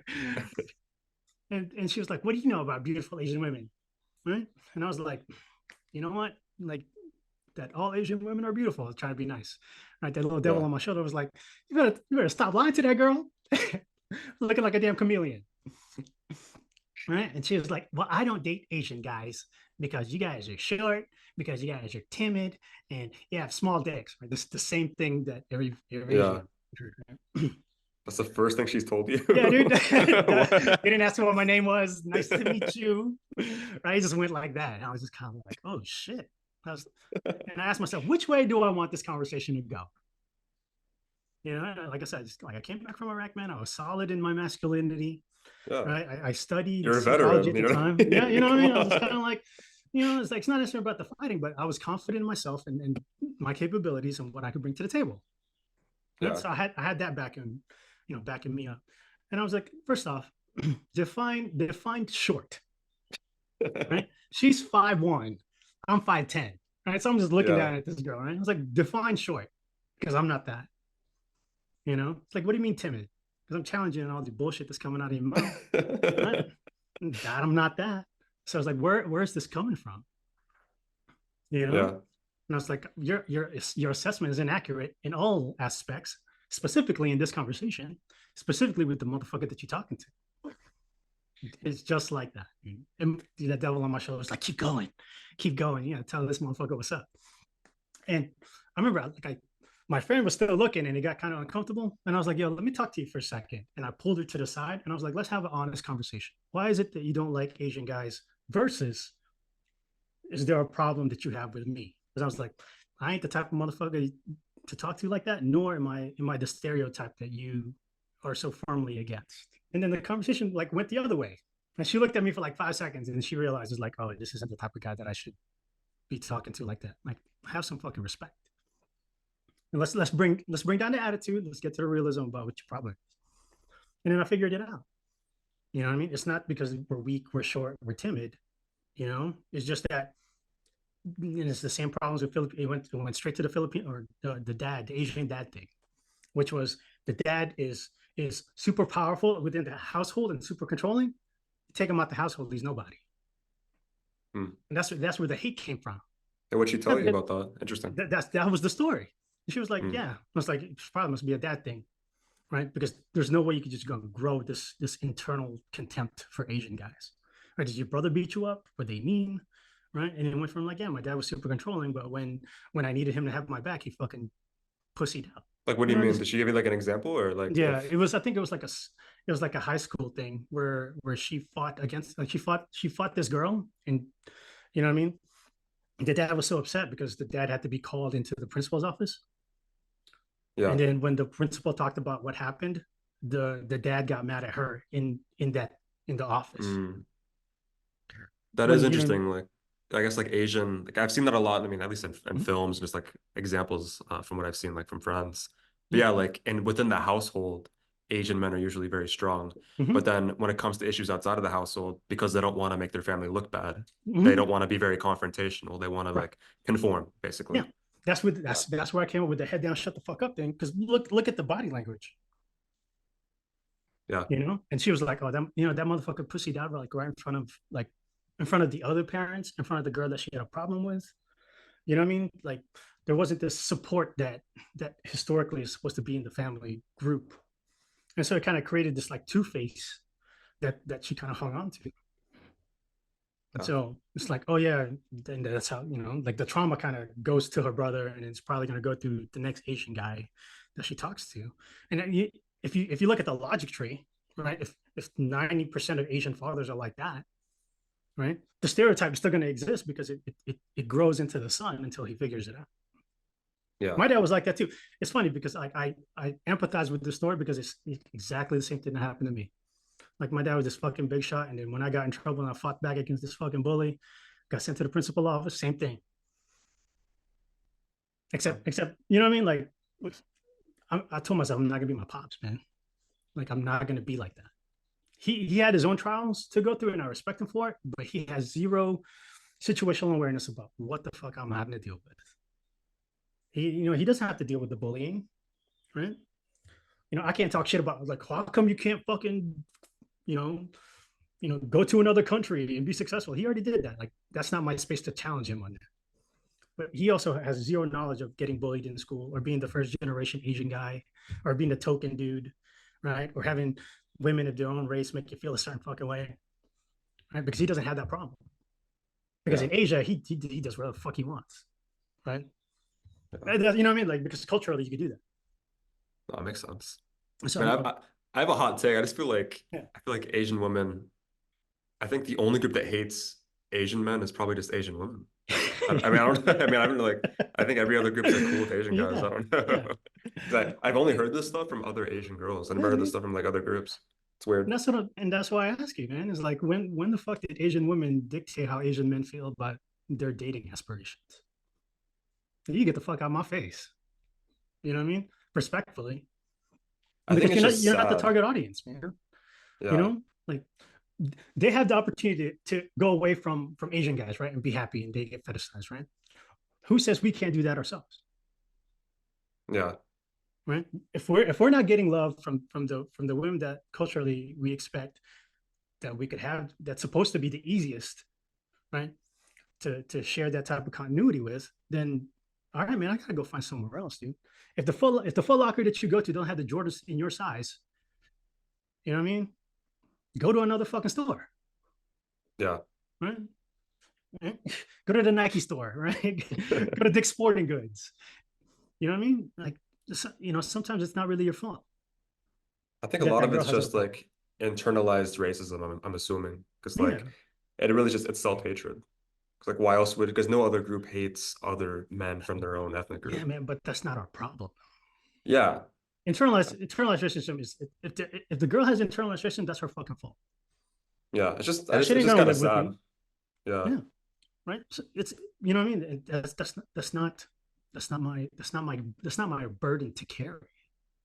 Because if you're not proud of the men from your own group, then you're not proud of yourself either. Yeah, and that's just one girl. Yeah. You know what I mean? One girl out of the population has the most amount of people in the fucking planet. That's true. Who said you can't find another one, dude? Yeah. India and China, it's like a quarter of the world or something. Yeah. So it's just like, okay, the internal racism is there, but it's just like she has that fucking problem. I have enough shit in my pack that I gotta carry. Yeah. As a guy, right? I'm not gonna add on to that shit that I can't fix. You know what I mean? Nor am I gonna allow that to enter my space. I need as much positive mental attitude and the shit that I got to deal with. I ain't gonna. Why am I taking away from my energy to give to her that may or may not be useful to her? That I think makes sense. When Asian guys realize that it's not your problem, then okay, man, find somebody that thinks that Asian guys are worth the time and trouble, which is everybody else. Just sad, but you know what I mean? And that's why I told that girl, I'm like, look, man, that shit ain't my fucking fault. Like you need to have a conversation with your daddy. Yeah. And then maybe you could clear all that hatred out of your heart, that maybe the Asian guy that actually is going to have the patience to deal with your bullshit, right? His effort's going to be worth it, and not you just cock blocking every Asian dude that you look at. Dude, that girl's, as much as I wanted to clown her, man, like I felt bad for her because the hatred was so deep. That's sad. Really You know sad. what I mean? I was like, I went from I went to fucking confront this girl to like, here's a impromptu therapy session, and hopefully, Yeah. like, good luck to you. You know what I mean? I'm sorry, man. Like, and maybe that's the fix, right? Maybe that's the fix. And that's what I want to bring up, because at the end of the day, man, who is the person that we're supposed to learn all this stuff from? People that are experienced and older, that have lived through it, Yeah, been through the trials and tribulations. and maybe your dad may not be the right person to do it. Yeah. I mean, I've seen other podcasts talking about how like we're the fatherless generation, you know what I mean? And that's why, people like Andrew Tate and like Jordan Peterson are so big on social media, is because those are, I guess, kind of father figures for a lot of people. But even with Andrew Tate and Jordan Peterson, man, there's still a divide because they're not Asian. Yeah. You're gonna, I mean, you're already bald. You already got the shaped head, so you're gonna be the next Asian Andrew Tate. Yeah. My language. Some friend was talking to me. He's like, "Man, you're like fucking David Goggins, just cursing all the time." You just need the sunglasses, the cigar. You know what Almost I mean? there. But it's true. Like, I'll be damned. I'll be damned if I just allow this shit to continue when there's so many dudes that I thought didn't need the help, and the more I talk to Asian guys, the more I realize that the help is so sorely needed. Yeah. Because even I looked at it, man. Like, my mentor wasn't Asian, and he could only advise me so much on things that is universal for guys in general, but it wasn't surgical in the Asian guy specific problems. There's a lot to be proud of being an Asian person. Like, most of the like cultural achievements in the past like several thousand years have come from the Asian continent. Yeah. I mean, the most successful groups in America are all Asian groups. You know what I mean? Like, and those are all like first generation immigrants, so they weren't like born here or anything. Yeah. You know what I mean? I mean, there's so much to be proud of, like, as an Asian person, that you really should be more confident about that. There's a lot to be confident about. Right. But if you can't see it within yourself, you got to see it as somebody else. Yeah, of course. The question I ask is, where do we see it from other people? Which, the space isn't necessarily there. The second I figured that out, right, and there was this one turning point in breaking this Asian guy glass ceiling, is going against your self-interest. So I was 22, and I was here in San Diego. I don't know where you hung out at. How old are you now? 23. You're 23. Okay. Yeah. Right. So let's turn the clock back. We're the same age, right? I went downtown San Diego all the time. I didn't go to Pacific Beach or nothing like that. I like dressing up, right? I went mostly to PB. So. Okay. Yeah. Right. So guys either go to PB, right, or we go to downtown San Diego. Yeah. I was a downtown San Diego type of guy. Right?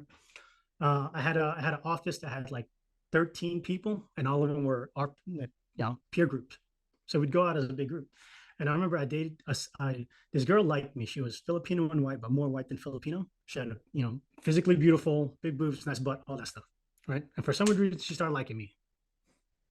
Right? And we would, I would take her back. I was a Marine. I took her back to the base, and for some reason, I would, all the girls that I tried to holler at before, now are just kind of like, hey, right? You get the cool points because you dated somebody way better than everybody else.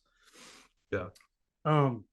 One day, she came to my room, and she took a nap. It was like a Sunday, and I was like, that's kind of odd. It's Sunday at 2:00 in the afternoon. Why do you need to take a nap? You know what I mean? Like, I just woke up. It was 11, and then something came out of her bra while she turned over and fell on the ground, and it was something that wasn't supposed to be in my room at all, right? And I confronted her about it. I never confronted her ever in things, right? Because I was like, I'm loving what she's giving me, right? Access to all the clubs, right? All my friends are thinking I'm super popular now. It went from like a rag to riches type of story, right? But when I knew that shit was wrong, right? And all that stuff is going to have a negative impact on my career. It's going to kick me out of the Marine Corps. My dreams and my life is pretty much over. but I didn't challenge her hard enough. And I was like, "What's this?" And she woke up, she picked it up, put it back in her bra. And she's like, "Oh, there's nothing, things to keep me awake." Right. And that was that. And then she was like, "Okay, well, I gotta go. Bye." And she leaves. And I asked my mentor, I was like, "Hey man, this shit just happened. Like, what should I do?" And he asked me, he's like, "Why the fuck can't you just kick her out of your life just then and there?" Because I wasn't prepared for that, right? I wanted to keep that next to me all the time. Right? And then he told me, he was like, "You got to figure this shit out, and you know exactly what you need to do," which was the first time I ever been challenged to do the right thing versus the thing that keeps my wee happy. Yeah. Right, which is a very difficult choice for a young man, especially with the caliber of women. You know, like, yeah, there's girls in Hawaii, but this girl was like, you know, this is the first time I felt I was fucking winning, and I was feeling the effects of winning. And then one day she, you know, like a week later, she's like, "I want to go watch, you know, I want to go watch Transformers." Right? Like nothing happened. And I was Sure. like, I was like, we still gotta have this conversation. Hang on a second. Yeah. And I remember I brought her, like she wanted to meet up at a Dick's Sporting Goods or a Big Fives because I, you know, she had to get something for her sport that she plays. And I was just kind of like, "Okay, I'll meet you there." And then she got in my car in the same Chevrolet Impala Police Interceptor Edition. And I was like, "Hey, you know that thing that you dropped? That could have got me fucked up and that would have got me kicked out of the military." And she was like, "It's not a big deal. Don't worry about it." Right. And I looked at her. It's like, "What do you mean, don't worry about it?" You know, I don't think you realize the risk that you put me in. And I'm trying to have an honest conversation about where this relationship is going to go because you just put my life in danger. Like, you a girl, you're pretty. That shit ain't gonna be your problem. You're not, you know, you weren't in the military. You ain't got no rules in your life, right? But I have very strict rules in how I'm supposed to live my life, and that shit ain't gonna match. And then she was like, "No, don't worry about it. Let's go watch the movie." Yeah. And I was like, "Okay, bet." Right? I've never went against my own self interest until that point. And then I realized I knew exactly what I needed to do. Okay? And I put on this mask. I was like, "I'm gonna be the hardest motherfucker in the world." Right? The little teddy bear that Marcus is all the time can't be here right now. Right? So Yeah. I put on that fucking mask, man. And I was like, "Okay, we're gonna go watch Transformers." I remember I turned right across the highway and I pulled behind a Walmart. And I was like, "You want to watch Transformers? Optimus Prime is right there." And I pointed at all the 18 wheelers in the back of the Walmart. Yeah. Right? And I was like, "Get the fuck out." Right? And she was surprised. She was like, "What do you mean get out?" And I reached over and I opened the door and I was like, "Get the fuck out." It's like, I'm not dealing with this bullshit. It's like the fact that you don't even care. That's when I realized Yeah. my glass is fucking empty. Right? And I was like, "This is as far as we're gonna fucking go. Get out." And I remember I literally unbuckled her seatbelt, which is super uncharacteristic of me. Right? I literally reached the door handle and pushed it, and then I pushed her out. And I put that motherfucker in gear, and I still hear the wheels so, and I peeled out. And I remember I was driving on the 5, coming back down to San Diego, and I remember I started fucking crying. Right? And then I called my mentor, and he was like, "Pull the fuck over." He was like, "Is that fucking Boys to Men I'm here on the fucking background?" And I was like, "Yes, it is." It's like, "Is that you fucking crying?" And I was like, "Yes, I'll never meet anybody as good as this girl ever. I'm just gonna be stuck with the Asian girls that don't like me." And then he gave me the best piece of advice. He was like, "This is just the 100th lesson out of the 1,000 lessons that you need to learn in order for you to be a fucking man. You It's need good to let advice. that shit go, dude. You need to Yeah. let that shit go That's and pretty fucking move the fuck on, dude." But how many of us would have taken the easier out and let that go? Like 99% of people. Exactly. Yeah. Right. And that was the secret, right? That's what, you know what I mean? Like, I turned Super Saiyan after that, man. You know what I mean? Because I realized now that I broke the ceiling. Yeah. That I am able to break away from all those chains that Asian guys have, which is, I'm gonna be a loser. I'm gonna be alone for the rest of my fucking life if I don't conform to what people think I should be. And after that, dude, you could not tell me anything after that. And it's funny because I met her like 5 years later. What happened? I was living in New York and I came to San Diego for vacation, right? And I put it on my Facebook. And apparently we have a ton of mutual friends. And I get a a Facebook message from her. She was like, "Hey, I want to talk to you, blah blah blah. Let's go meet at Stone Brewery over in San Marcos." And I met her and she was still as good looking as before. I was kind of shook, I ain't gonna lie. I was like, damn, right? But she told me, she's like, ever since that night, I turned my life around. She got a degree, she became a nurse, she had her own place, stopped doing all that stuff that she was doing, got a fucking dog. You know what I mean? I was like, if it wasn't for that conversation, I still would have been doing this shit that I've been doing. Did you guys get back together? Nope. No. You know, like at that sometimes it would be so easy, right? It would be so Yeah. easy, like, yeah, let's just go, right? You're the one That's that asked me. tempting. I didn't ask you, right? But the level, you know what I mean? Like the level that I was doing my thing after that, it doesn't do me any good to go back to what that was. And Yeah. I had a long talk to myself. I'm like, if I go back to this chick, I'm only doing the same thing I was doing, but a long time ago. So it didn't serve me well if I would have went. But if that wasn't me, I would have been like, hell yeah, I would have went for it. Yeah. You know what I mean? It would have watered down the lesson, and I think I would be worse off if I did. Hmm. And I was in that girl's crib. She had a door open. You know what I mean? I was like, sometimes you have to kind of do the right thing, which the thing that you know is the right thing. And I think women respect you more for it too. Yeah, For sure. and she's living a good ass life now, and I'm living the best life that I can. But I knew Yeah. I knew in my heart, man, if I went back to any of those decisions, I would have fucked it all up.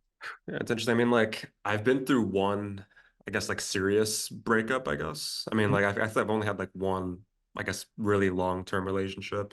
Mhm. Everything else has just been like super casual, like casual dating. Yeah. Um, but yeah, I mean, I definitely like made some mistakes, I think, looking back on it now, because we broke up when I was like, I think 21. Like, I just turned Mhm. 21. So I guess it's a couple years now. Yeah. But when we first broke up, like, she literally was like my world, Mhm. right? I mean, like, I was very, very invested. We basically lived together. Ah, Right? nice. Like we lived together, and like at that age when you're living together, it's a really big That's a deal. big deal. Yeah. Yeah, like we even lived together in secret. I Oh, don't think I've it's told even anyone bigger that, but deal. like, Yeah. yeah, that's a very, very long story. But yeah, it's a long story, but we lived together in secret, maybe against the rules in some ways, because like we both lived on campus. Yeah, long story, but Yeah. yeah, Yeah. but yeah. Anyway, during the winter break, like out of nowhere, I just got like a breakup text, like several paragraphs over text. Mhm. And then my first instinct is like, I buy a ticket to fly over like the next weekend. Like I can't wait to just Mhm. like wait for a decision for me to go back to school and kind of talk it over. But I flew over, a very spontaneous decision. I Yeah. like, but no backup plan. I don't know where I was gonna stay. I don't know if I was gonna like, if she's gonna let me stay over, spend the night. Yeah. And then yeah, we're talking, but looking back, I mean, it's hard to say I have regrets because I feel you always learn from mistakes, but Mhm. like looking back, I wish I didn't do that. Yeah. I wish Right. I wish I just played it more cool because like I don't like, I'm very stubborn. I don't like to give up. You know what I mean? Mhm. I like to put 100% everything I do. And Yeah. like for that relationship, I wanted to put like as much as I could before it ended, like to Mhm. really try to fix it or like make sure at least like knowing I did everything I possibly could before it ended. Yeah. Mhm. And I tried that. And then, obviously it still ended. But I don't know. I think I wouldn't do that same thing now. You want to have like reciprocation and energy. You know what I mean? Like, would she have flown to see me if it were reversed? Probably not. Probably not. You know what I mean? Like, would she have done any of that stuff? No. Nope. It's like, I don't think you should do anything that the other person wouldn't do as well. Yeah. Like, just have like a reciprocation of like love and energy. But at the same time, like being someone in sales now, being pushy does help Mhm. to an extent. So I'm kind of conflicted. Like, should I be super persistent, like politely persistent is what we call it? Or should I just be like, no, if you don't like me, then I don't want to talk to you. So there's like that fine line of like, Yeah. obviously if there's any disrespect and that's a clear boundary that's being crossed, but Mhm. also being pushy does help in business. So I'm like, does being pushy help in dating too? From what I found, no. No. I've seen in other like types or maybe not like romantic relationships, but like, you know, whether it's like business relationships or like even platonic, I guess being pushy has like had some benefits. So I don't know. I mean, there's a lot of things you just learn through experience, but at least in dating, from what I remember from that period, I think, you know, when it's over, and just don't like try to push it any further. Like Yeah. you're just kind of beating a dead horse at that point, you know. Mhm. Just when it's done, it's done. We got to learn to let that go, man. You know what I mean? Like I always tell every breakup that I've been, I was like, thank you very much for being a part of my history. And thank you for allowing me to be a part of yours. That's very mature. Yeah. You know what I mean? I feel like I still wouldn't be that mature. I mean, like I think now I'm more mature, but like if I had broken up now, like at that point, like I would have done anything to like get back at her. Yeah. At that, like during that period, it was a Mhm. very, very rough period. That's when I started learning how to do video editing, actually, is because of that moment. Like, and I kind of led to like me, you know, kind of doing the business stuff and all that. But it's definitely a rough year. Definitely a rough year. The year after that definitely got better. Like I met other Mhm. like, I mean, I was the most like sexually active after we broke up. Yeah. That was your But at glass this, ceiling moment. yeah, I mean, that's like, it's kind of like what happens, you know, Mhm. you just, you learn, and then you want to sleep with more people because like to fill that void, I guess. For the But at the void. same time, I think to the guys that are watching this and think that having a lot of sex will like solve your problems, it won't. Once you, it's Not at all. like you have this idea like, oh, once I get to this milestone, like everything will be fixed. Like that doesn't exist. No. Like if you become a millionaire, your life problems aren't going to be automatically solved. Like you're still going to be like whatever. Like if you're unhappy in your current life, giving $1 million won't fix it. Or Nope. like having like sex every night won't fix it. Nope. And you don't know until you get there. Yeah. So that's I think it's the Very best piece of true. advice to someone, you know what I mean? Yeah, man. Damn. That was yeah, man. Those moments, you know what I mean? It's- You know, like I'm listening to your story and I'm like, man, when you did all these things, right? It's just like, where's the line between doing everything that I can versus regretting if I didn't do this? Yeah. Which is, you know, it's like a giant motivator for us to do illogical shit that feels right at the moment. You know, like to me, I think we have to go through that. Every single person has to go through that because now you know at which lateral limit is going to work for you. You Yeah. know what I mean? Because you did all you could, but guess what? Shit ain't a fucking fairy tale, and it end up, you know, not going your way, unfortunately. But what's on the back end of that? You ain't regret it, right? The pain is still there because you did all you could, but you know, like that shit, that's it. It's over. You know what I mean? Yeah. Now what are you gonna do with your life? Right. Yeah, I think sometimes exactly. like if people don't understand that things end, like people are born, people live a life, and they die. Like it's always gonna be that constant cycle. That's what, and yeah, just because you got $1 million doesn't stop this from turning. Yeah. You know what I mean? Definitely. Or do you have the understanding? Or are you prepared, right, for that? When that circle ends, another circle has to happen. Hmm. You know what I mean? Like the girl that you're out with right now, that woman isn't guaranteed to you. Everything's temporary. I Yeah, think that's like the biggest lesson I learned like more recent years. Like as you get older, you start to realize that more. mhm. But nothing lasts forever. Yeah, Whether that's like relationships, a job, career, like it all ends. exactly. Right? Can you get the most out of that time with that person? Let's talk about dating apps real quick. Where's your issue in your opinion? You think Asian guys are falling at in regards to dating apps? I mean, with dating apps, I think the type of pictures you have, Mm-hmm. and then also, I think those are like the most important. Yep. And then I'm sure like you have to also understand there's going to be a certain percentage of girls that are just going to filter out based off like height or whatever. I Mm-hmm. mean, just maybe even ethnicity, but you can't do much about that. But like the pictures themselves, I think are really important. Mm-hmm. Like most importantly, showing pictures of yourself like doing something fun. Mm-hmm. Like whether that's traveling or like your group pictures are really good, like showing you have a social life, like all that stuff matters a lot.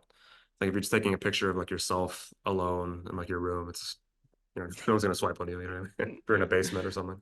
Yeah. Like you need an interesting life. Like if you don't have an interesting life, you can't date, in my opinion.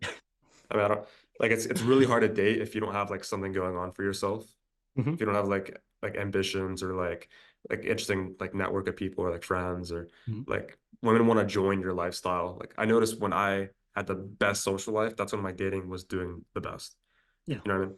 Or like when I had like, you know, when I have like my own place or when I have like cool things going on. And sure, like I guess to an extent, money could make that easier. Like it makes that process easier. But if you don't have the personality to back it up or like the confidence to back it up, money by itself won't do anything for you. Mm-hmm. But it makes it easier to have like, you know, a nice place to host parties or something. Because Yeah. that helped me a lot when I was like in college. Like at least like during COVID, I had like my own place with a couple of roommates, and then we hosted parties a lot. And that's how I met Yeah. like a lot of girls that way. Because like especially when you host your own parties, you kind of control the situation. So like Yeah. you kind of know who's coming in. Mm-hmm. You know your guy friends aren't gonna hit on that girl that you want to talk with. You know what I mean? Like yeah, with dating apps, having good pictures that reflect your interesting life is really important. But you can't like fake it either. Like actually live an interesting life Yeah. and then have pictures that reflect it pretty much. Like I've seen some dating coaches online that like will Photoshop their pictures on dating apps. It's Damn. dumb. Like no, like Yeah. they'll Photoshop themselves like going skiing or something. Like actually live the life. Like actually walk the walk. You know. I will say like out of all the dating apps I've tried, Hinge has been by far the best. Tinder Yeah. and Bumble, I'm not a big fan of. I just haven't seen like if I do get matched, it's like everyone's just kind of like just go ghost at some point. But like Mm-hmm. Hinge, it's been a lot more serious, I think. Like the people I've talked to on there I've consistently met up with. People in there are like more serious. Like they have like, you know, they have like bios filled out. Yes. I would recommend Hinge to anybody Yeah. watching this out Same. of anything else, for sure. Same. Have you seen, I don't know if you've looked into it, but like I always like look on, like I said, I wake up in the morning, I'm like, I'm gonna see what Asian dating is today. And there, you know, like there's videos like, oh, Asian guys can get zero swipes on dating apps. Yeah, Yeah, have you heard that? I've heard that. Have Yeah, any for of your sure. have any of your friends talked to you about that at all? Yeah. Yeah, Did you ever take a look at like theirs? I have. I mean, all right. I'm trying to be careful with this, but It's all good. yeah, I mean, yeah, I have a friend that's like really struggled with dating apps for sure. Mhm, But he's, you know what? He's really good at talking to girls like bars mhm. and clubs because he had to figure it out, Yeah, yeah. right? Because Mhm. like if you're not good at like dating apps, then you have to figure out another avenue to like attract women, right? Very And much so. and I'll say for me, I think I've done well with like online stuff, but Mhm. he's way better than me at like club and bar environments. Like if I'm at a bar in a club, Yeah, like it's like yeah, I can talk to girls, but it's just more like you know what I mean? It's just like small yeah. talk. You know what I mean? Some Like it's levels, hard. yeah. It's very like surface level, but like Mhm. he is used to that environment, so he knows how to go into a bar and a club and just like turn that surface level conversation into something like And really some fun and deeper. exciting and like deeper, and then like it turns into something else. Like, clubs and bars are like a way different game from like online dating for sure. Yeah. Way different. But I mean, I think it's important to like meet people, obviously like face to face too, like Mhm. do both. Like if you do like the online dating stuff, that's important because like that's, you know, I think over half of all people, like young people at least, are using those to like form serious relationships. Like Yep. it's a good avenue to explore. But on outside of bars and clubs, I mean, I've actually done this recently. Like it was really hard, but like I did actually like walk up to like a girl. She was like a not a bartender, but like a barista or something at a Barista? Yeah. cafe. Mhm. Yeah, yeah. Yeah, like it was really hard because I haven't done that. I don't think I've ever done that before. But like I asked her for her number. I was gonna do it when I was there, Yeah. but then I left, but then I went back. And There you then, go. yeah, I went back. I was like, I went back. All right. I literally stumbled on my words. I was like super nervous, but I ended up Mhm. getting the number anyway. I mean, just like you have to do it. Right. And in this day and age, there's no competition because like no most guys aren't Nobody's really gonna say doing that anything. anymore. Yeah. It's like even if you stumble on your words, it's like there's no other comparison. Like she has Right. no one else to compare it to. Exactly. What compelled you to go back? Well, like I can tell she liked me.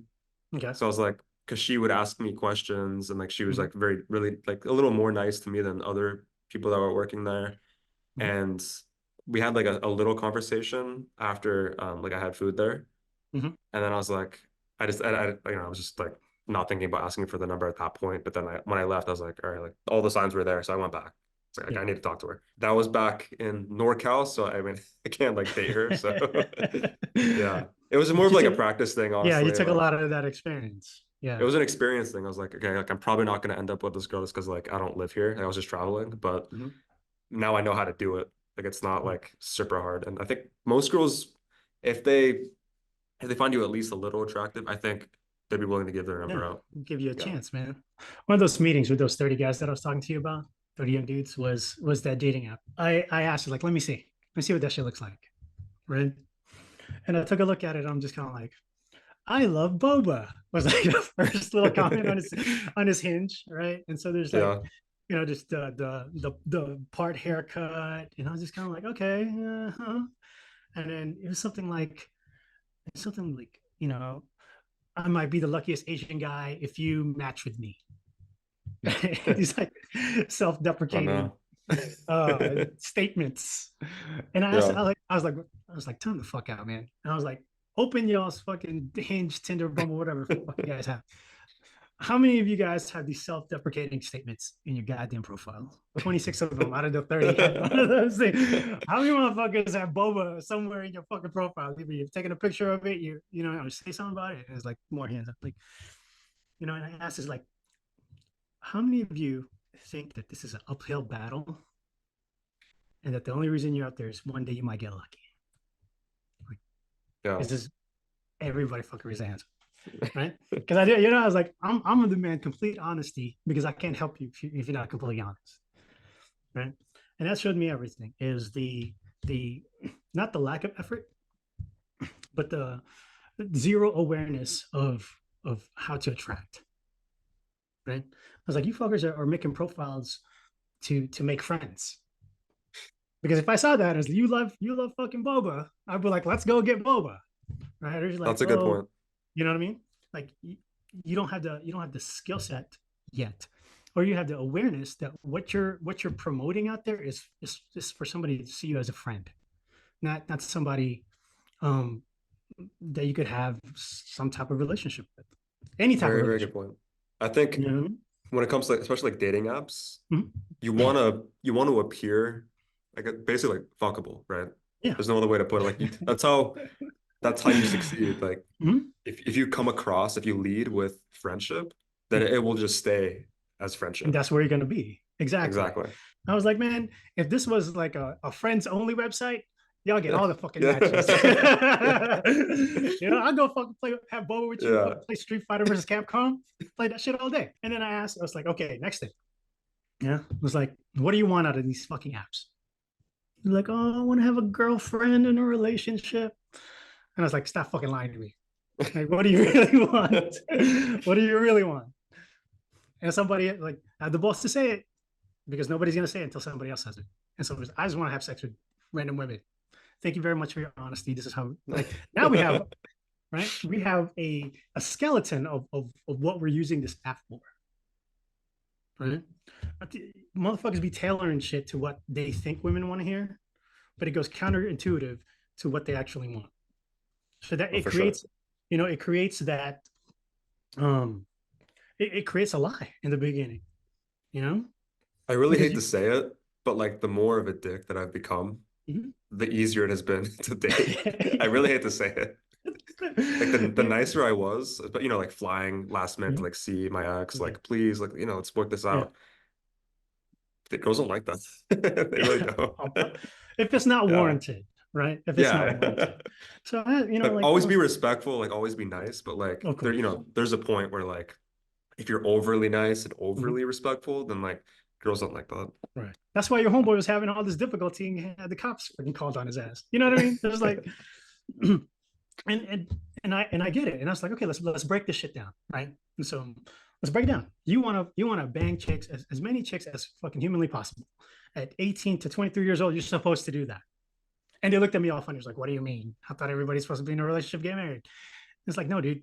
Like, this is the time where you have your reps and sets, right? Just like going to the gym. You know what I mean? There's the competition, and then this is just you working out on a Tuesday night by yourself.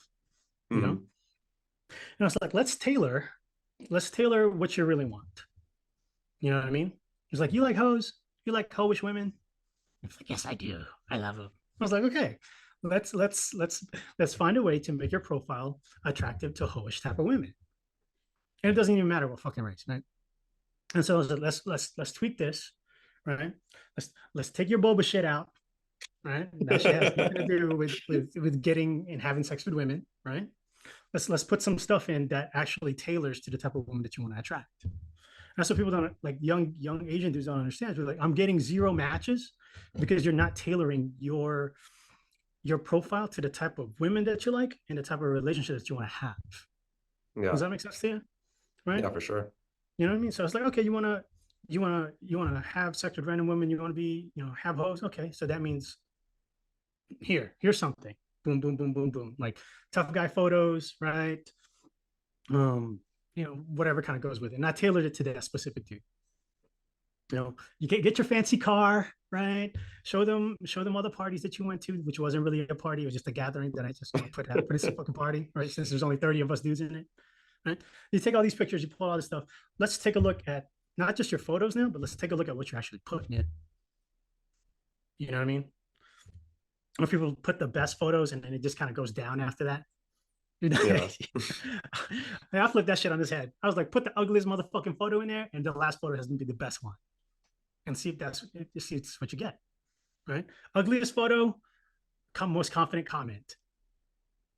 Let's see if she takes the second to actually like scroll through your shit. Right. And at the end, we're gonna put your best fucking photo that I make for you, right? To the 30,000 freaking pictures that we take today. Right. And it's like, oh, what does that do? Why can't I just put the best picture in the front? Right? I was like, no, man, like the best one kind of gives you like, this is the end result. You keep fucking with me. Yeah. Right? And I was just kind of like, don't think that the match is it. See, like when you have 0 matches, you're just lucky to have a fucking match, right? You're not even thinking about the date. And I remember I had to kind of bake everything down to like, this is like the contact to contract, like linear line of success, Yeah, getting matches is not like, you can have like 100 matches, but you can only meet up with like 10 of those people. Exactly. You know what I mean? Exactly. You really just want to like, you want to go on the dates. Bro. Like, yeah. And people think it's like, oh, this date has to be all like thought out. I'm like, no, man, just go on a fun date. Fun dates create your confidence, your experience, your communication skills, right? With the type of woman that you're looking for. Yeah, I've been through a lot of trial and error with like the best kind of like date to go on as like a first date. I think the ones that I've liked a lot are the ones where it's easy to cuddle. Like it's easy to like break the physical contact. That's like the biggest thing. If you can break physical contact like the first date really soon, then it's literally been really easy after that. Yeah. I think the 2 best places, I think somewhere like naturey, if it's like one time I went to like Sunset Cliffs, right? Like you bring a blanket, watching the sunset at night, that type of thing. Like you cuddle, like it's super easy there. Bring some food or something, or drinks. And then also like even like a bar environment, that also works because like you guys are kind of loose and then you just kind of like, you know what I mean? Like sneak in the arm. Yeah. I always make it a point, especially like, and I told you this, like I made it a point to put in your profile, you hate having to sit across from somebody. Oh, for sure. Yeah. I think dinner dates are the worst. Yeah. I was like, we're gonna have a dinner date. It's gonna be at a sushi bar. We're gonna sit right next to each other. You know what I mean? And I'm just kind of like, all right, man. Like, let's take these steps. And I was like, we'll go through these steps real quick, right? And we tailored each person's wants and needs and desires, right? A week later, right? Tell me how 25 of them is on their like 3rd date that week. Oh. Right? One of the older guy, he's like 35, right? It's actually like now, like he met like this damn doctor. Right? I was just kind of like, like, I started hating low key. I was like, damn, this motherfucker got me. And I looked around, especially that week. I was like, okay, we get some fucking progress. It's like, how hard was that? And it wasn't hard. It's just nobody taught them, how to tailor the things they want and the audience that are more than happy and willing to grab onto these things. Yeah. You know what I mean?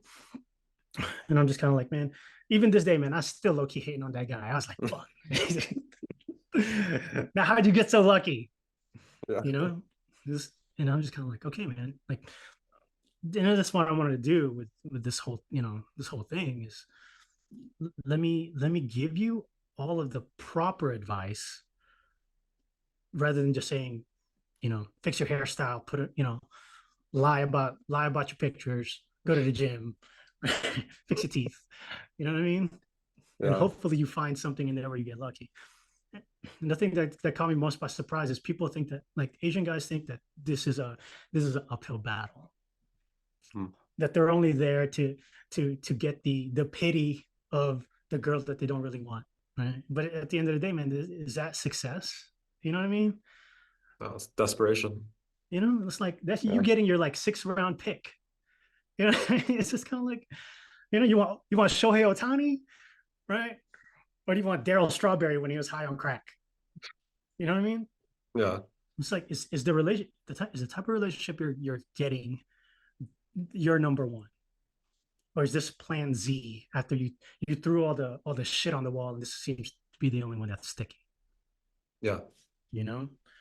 And for those that only like, oh, Asian girls, you know, don't like me, I was like, okay, throw all these things at the women that you don't like, right? If you think you can't get women, go after the fat girl that just like spamming dudes. Because the Gotta second start you have somewhere. her, Yeah. Gotta start somewhere. the second you have her, you have a girlfriend now. You know what I mean? So Yeah. it's like there goes your match, right? But is it the type of match that you want? Is it the quality match that you're looking for, or are you just, you know what I mean? It's like when Vegeta fucking key spams all the freaking perfect cell, you know nothing's gonna happen, right? Yeah. And here we are as Asian guys just key spamming everybody, you know, which doesn't help us. And the advice that we're getting from all these people on YouTube isn't exactly helping either. Out of that group of people you're talking to, what were like the most common ages for like the guys that were struggling the most? They were from 19 to about 24, Okay. That makes sense, which is the age where everybody struggles. Yeah. Right, but there was like a 30-year-old dude there, there's a 35-year-old guy there, there's like 28-year-old guys there. Because I specifically I want every Asian dude to come see me in this building. Yeah. And everybody else. I think that's more interesting to me, like seeing the guys that are like older that Mhm. like are still struggling. It's interesting to me because like I'm sure it's a lot more difficult at that point. Because at least when Yes. you're young, you can like you still have time to figure it out. Mhm. When you're if you're like 40 and you still haven't figured it out, it's like, Yeah. sorry, I don't One know how to tell you. one of those guys was higher ranked than me, and he was older than me. And you know what I mean? I was like 30, 34 at the time. And and it's the same thing, you know, like as much as I wanted to like diss him, it's like, damn, you old as fuck, man. You can't get no bitches. um, he was in the same emotional level as those 18, 19-year-olds. And Yeah. the only difference was he had so many masks that he was wearing, right? And I told him, Mhm. man, I was like, all these masks are like fucking stickers on a notebook, right? And what I'm trying to do is I'm trying to peel all these stickers, right? But these stickers are sticking onto each other because of all these masks that you put on, where you don't even know who the fuck you are anymore. I think one other thing to say to like, I guess not just Asian men, but like any guy who's struggling, it is a skill. Like no one's born like knowing how to talk to like women or know how to date, or, like know how to like have sex. No one's just like born knowing that. It's something that every single guy goes through and they figure out how to do it with practice.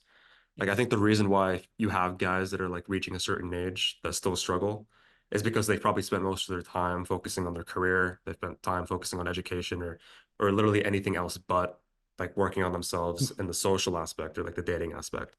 Like think about it, like if you graduated school with like a PhD or a master's, you put thousands and thousands of hours into learning how to do that, right? Yeah. If you put the same amount of energy and time into learning how to be more social and like spend more time like expanding your like network of friends or like going on more dates, doing like more just literally just ask someone what the time is like at a random place. I don't know. It's like learn how to talk to strangers. Yeah. Then you will get better. Like it's really just a skill that you just practice like anything else. Yeah. Like people need to understand that when they go in these dating spaces, there is the woman of your dreams and the dirtiest girl you don't even want to be seen in public with.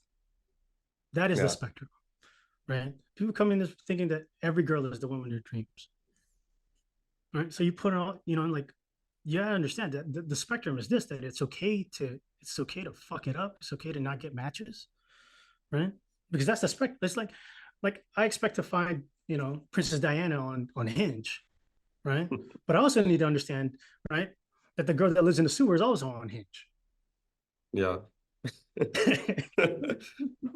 And then me and her, like me and the sewer girl, will probably meet each other at an earlier time before I meet Princess Diana at a later date.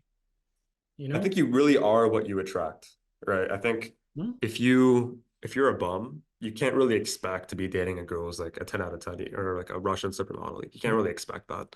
And I think naturally, as you get better as a person, those type of people will just naturally come into your life Mhm. because you're at the same level now. And Right. that's what I've noticed. I mean, like when I was in high school, I was super scrawny. I was like Yeah. did not do any like self-improvement at all.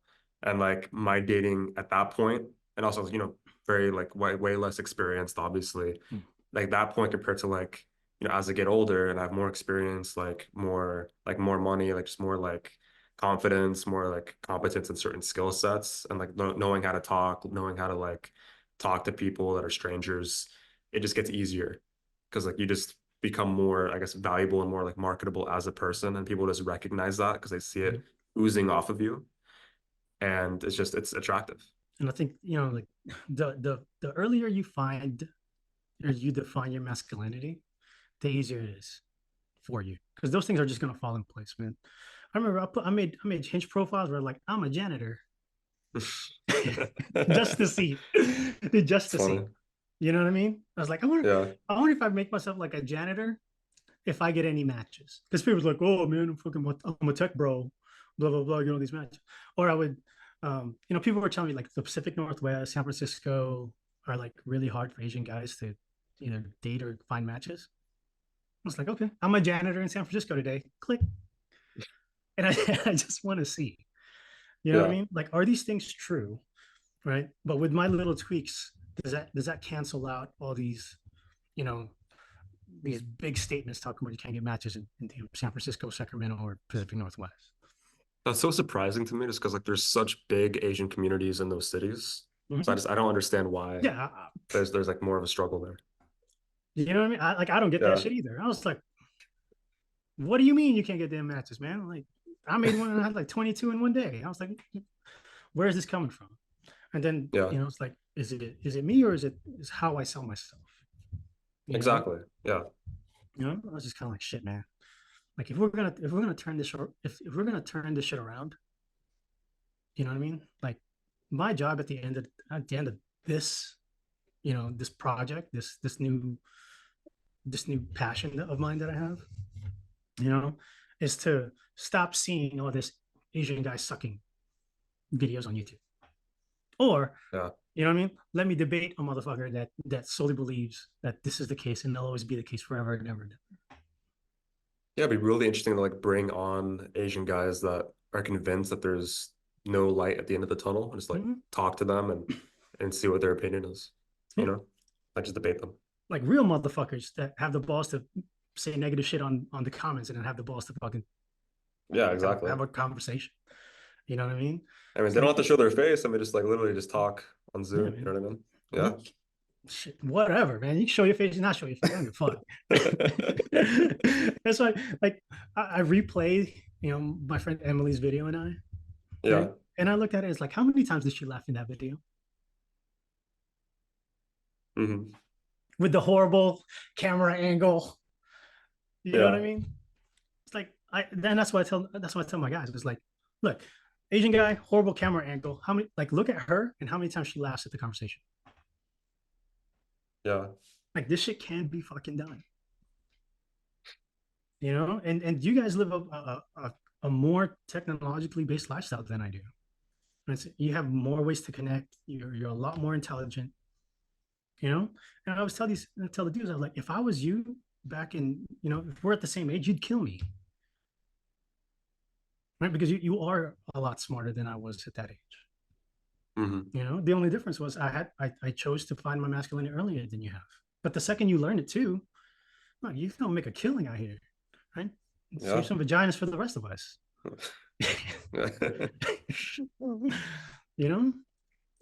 Like everybody's gonna have difficulty, cool, man. But it's just kind of like, are you looking for help in the right places? Yeah. Mm-hmm. That's a good way to put it. Like I don't have like you don't have to fucking listen to me, right? You just go through it by yourself, right?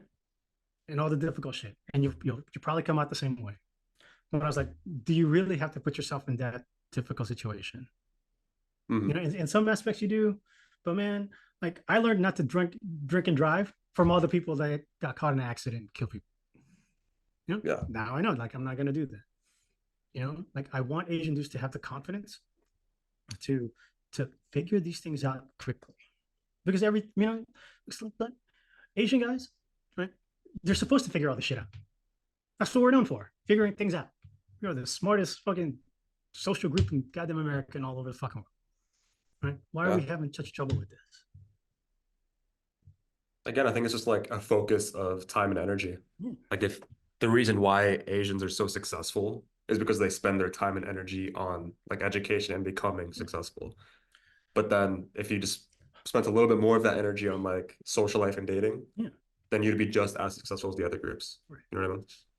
Because relationships and social life is the third pillar of people's lives. Outside of the schooling, their career, and their family, relationships and love life is a pillar. So you can't escape this. It's important. It's important. Right? You can't remain ignorant to the fact, regardless of what your mommy and daddy tell you what to do. Right? Yeah. You could be the fucking smartest motherfucker in the world, but guess what? You're still not fulfilling all the things that you are meant to fulfill without understanding these things. Right? Yeah. Like where in the Asian handbook of being successful is complaining one of them. Yeah. Right? Or, you know what I mean? Like, oh, I can't get fucking women. Asian women make me feel fucking horrible. Where's that at? I had a Chinese stepmom. That lesson never showed up. You know, I had a Filipino dad. That lesson never showed up. Heaven forbid, I fucking came home talking about some Asian girl don't make me feel a fucking certain way.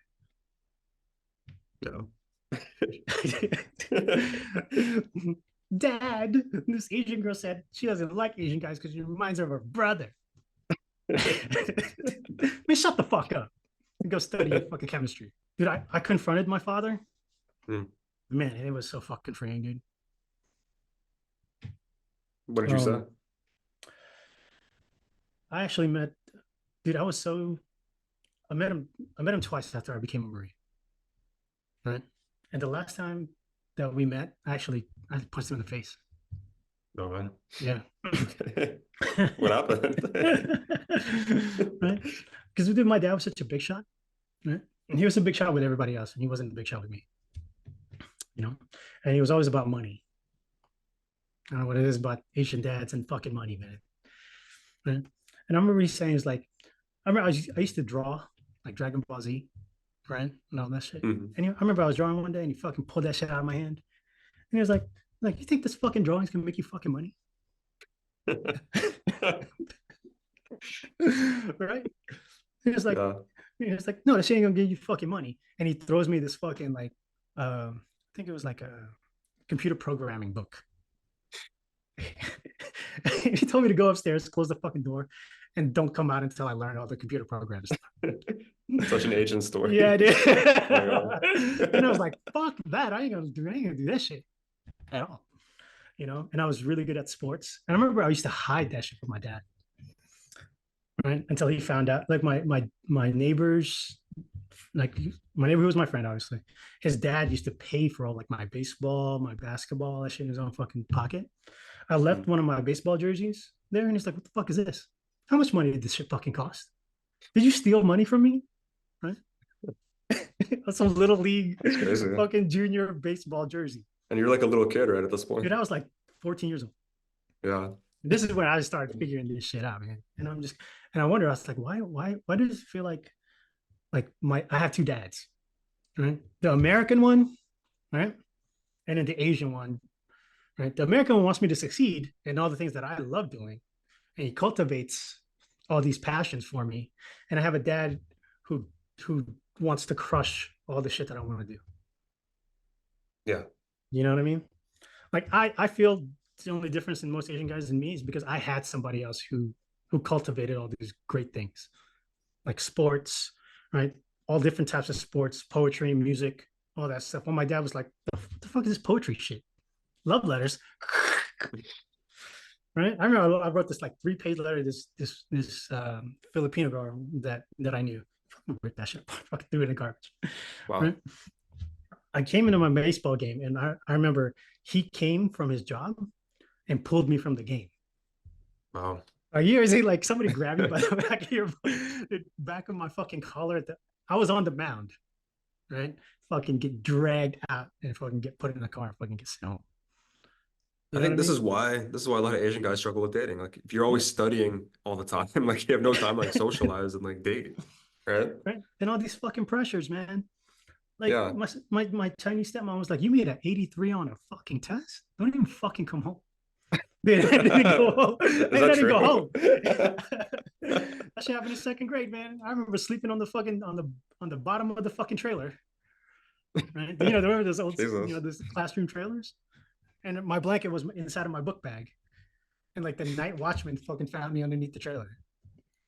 That's crazy. Right? But I'm just kind of like, those are my experience. I guarantee you, there's a ton of other people that have the same fucking experience. And I remember when I fucking left, man, I joined the Marines and I became a Marine, and you know, like I came back from Iraq and I freaking met him again. He still thought I was still the same like little kid. Yeah. And so he started doing, you know, all these like little kid things. And I remember I told him, I was like, motherfucker, I'm not a little kid anymore. Respectfully. Yeah. You know? And I started looking at my dad not as my dad, but just another dude. Right? Don't get me wrong. The shadow that he had, dude, I had so much fire because my dad left such a big footprint that I felt like I had to fill. So it drove me, right? Get a degree at like 21, own a house, you know, all these things, because I was like, well, fucking, my dad could do, I could do it fucking way better than him. And I noticed that a lot of the things that I did was to say that I am better than my pops. And then I came back and I gave him, I just came back from Iraq. I gave him the set of camouflage uniforms that we had. I was like, this is what I'm going to give you, because it has your last name on it and it has the service that you have. You know, I was like, I have now overcame everything that you told me I couldn't overcome. And I was 24. That happened. I was like, I ain't scared of you no more. You know, like I got my own money. I got my house and all this other stuff. And I was like, what you got now? You know, like, okay, yeah, you're my dad, man, but all these things that you said I couldn't do, right? And all the things that you kept me from, I am now free to do all those things by myself. And I'm free to do all that stuff. And all your expectations I've already met and exceeded them. Yeah. So what kind of conversation are you going to have now? Right? Remember, he's 5'5", I'm 5'10". Right? And I was bigger than him at the time. You know? And so I looked at him, like, I remember like he was making some decision and I was like, that's just stupid. Like internally, I didn't say it out loud, right? Because I still have respect for the man. Right? And I told him, I was like, I could have done, like, you could have done this shit better by doing this, and this. And that motherfucker got so heated. And that's what stemmed the fight. Like, I love the guy, right? But I'm not ignorant of the way that he did things. Regardless of like, if that was my best. And I was like, that shit wasn't your best, dog. I know what people's best look like. I remember when I hit him, I felt so horrible. Even though I've been wanting like that to happen for like the longest time. And I was just kind of like, damn, man. You know, like, is this what it took to gain my masculinity, right? Back from the dude that's been hiding it from me forever. Man. You know what I mean? And that shit fucking felt horrible. And I was like, I shouldn't hit this fucking man. You know what I mean? Like, regardless of how I felt. When people, you know what I mean? Like, some of this shit, some of the emotional stuff you can't fix by force, unfortunately. Yeah. I remember I punched him, he fell on the ground, right? And I like stood over him. I told him I love him, and I told him I'm sorry, and then I left. And that was it. I never seen him after that. How long ago was that? It was 2009. Oh, that's a long time ago. That's a long fucking time ago, dude. Oh my God. You know, but you know, like I think about it now, and I tell the story all the time. Right? Not just to regular guys, but Asian dudes specifically. You know, it's because you need to find out who you are so early in life. And even though your parents fucking suck, you know, like sometimes that's the best that they can do. You know, they are at their limit of their capabilities. And that's why that's why I restarted the channel, because like I used to just rip on Asian dudes about them sucking all the time, but I never had any fixes. Yeah. Like this time, I was like, okay, man, let's fix some of this stuff. Then maybe like the person that you are, some guy out there in freaking internet land is gonna fix his life, right? Because all those things affect you. You know, if you don't have a good relationship with your pops, how can you be a man? How can you have a good relationship with some girl that you like? You know, yeah, you have social anxiety. You don't push yourself to fucking talk to somebody at a bar without alcohol. Yeah. You know, yeah, you have a crappy upbringing. You don't even have a good sense of who you are, right? Okay, go lie to that girl until she figures out that you're a fucking fraud. Everybody's tough, right? Until you get found out. You go to the gym, right? Take your muscles away. What do you got? Take your computer programming thing away. Who are you? Yeah. You know what I mean? But can I make an Asian guy be so unequivocal that if I take everything away from Sebastian, is he still gonna be successful? Right? Because people are so worried about being broke, don't have a job. I'm like, dude, I could be broke tomorrow. You know what I mean? Like I chose the military because I know it didn't pay shit, but it teach me something a little bit better, right? Like I have all these things, like degrees, houses, cars, right? You take that shit away from me, man, I'm still gonna be good because I'm solid in understanding who the fuck I am and what good I could bring to people's lives, both dudes and women, obviously. I guess on a final note, is there anything like that you'd want to tell, I guess, young Asian men as like a concise piece of advice that you want to like, I guess, finish off the episode with? Help is coming, boys. Cavalry has arrived. Yeah, that's I good. got you. That's what I got to say, man. The more we do this stuff, man, the more things are gonna open up. The more things we could help open the light in this easily breakable puzzle. Yeah, I mean, I guess for me, it really is just again like a skill set thing or just like a practice thing. Like anything, you're not born with these skill sets. Mhm. You just have to put time and effort and energy into it. And instead of spending, 24/7 in a calculus textbook or playing the piano or something, or like doing something that your parents want you to do, Mhm. if you instead like split your time between, obviously studying is important, but Yeah. if you split your time between that and then also like socializing, making sure you have a good social life, because that also translates into your dating life, Yeah. then all of those things will improve over time. But it's really just where are you spending your energy?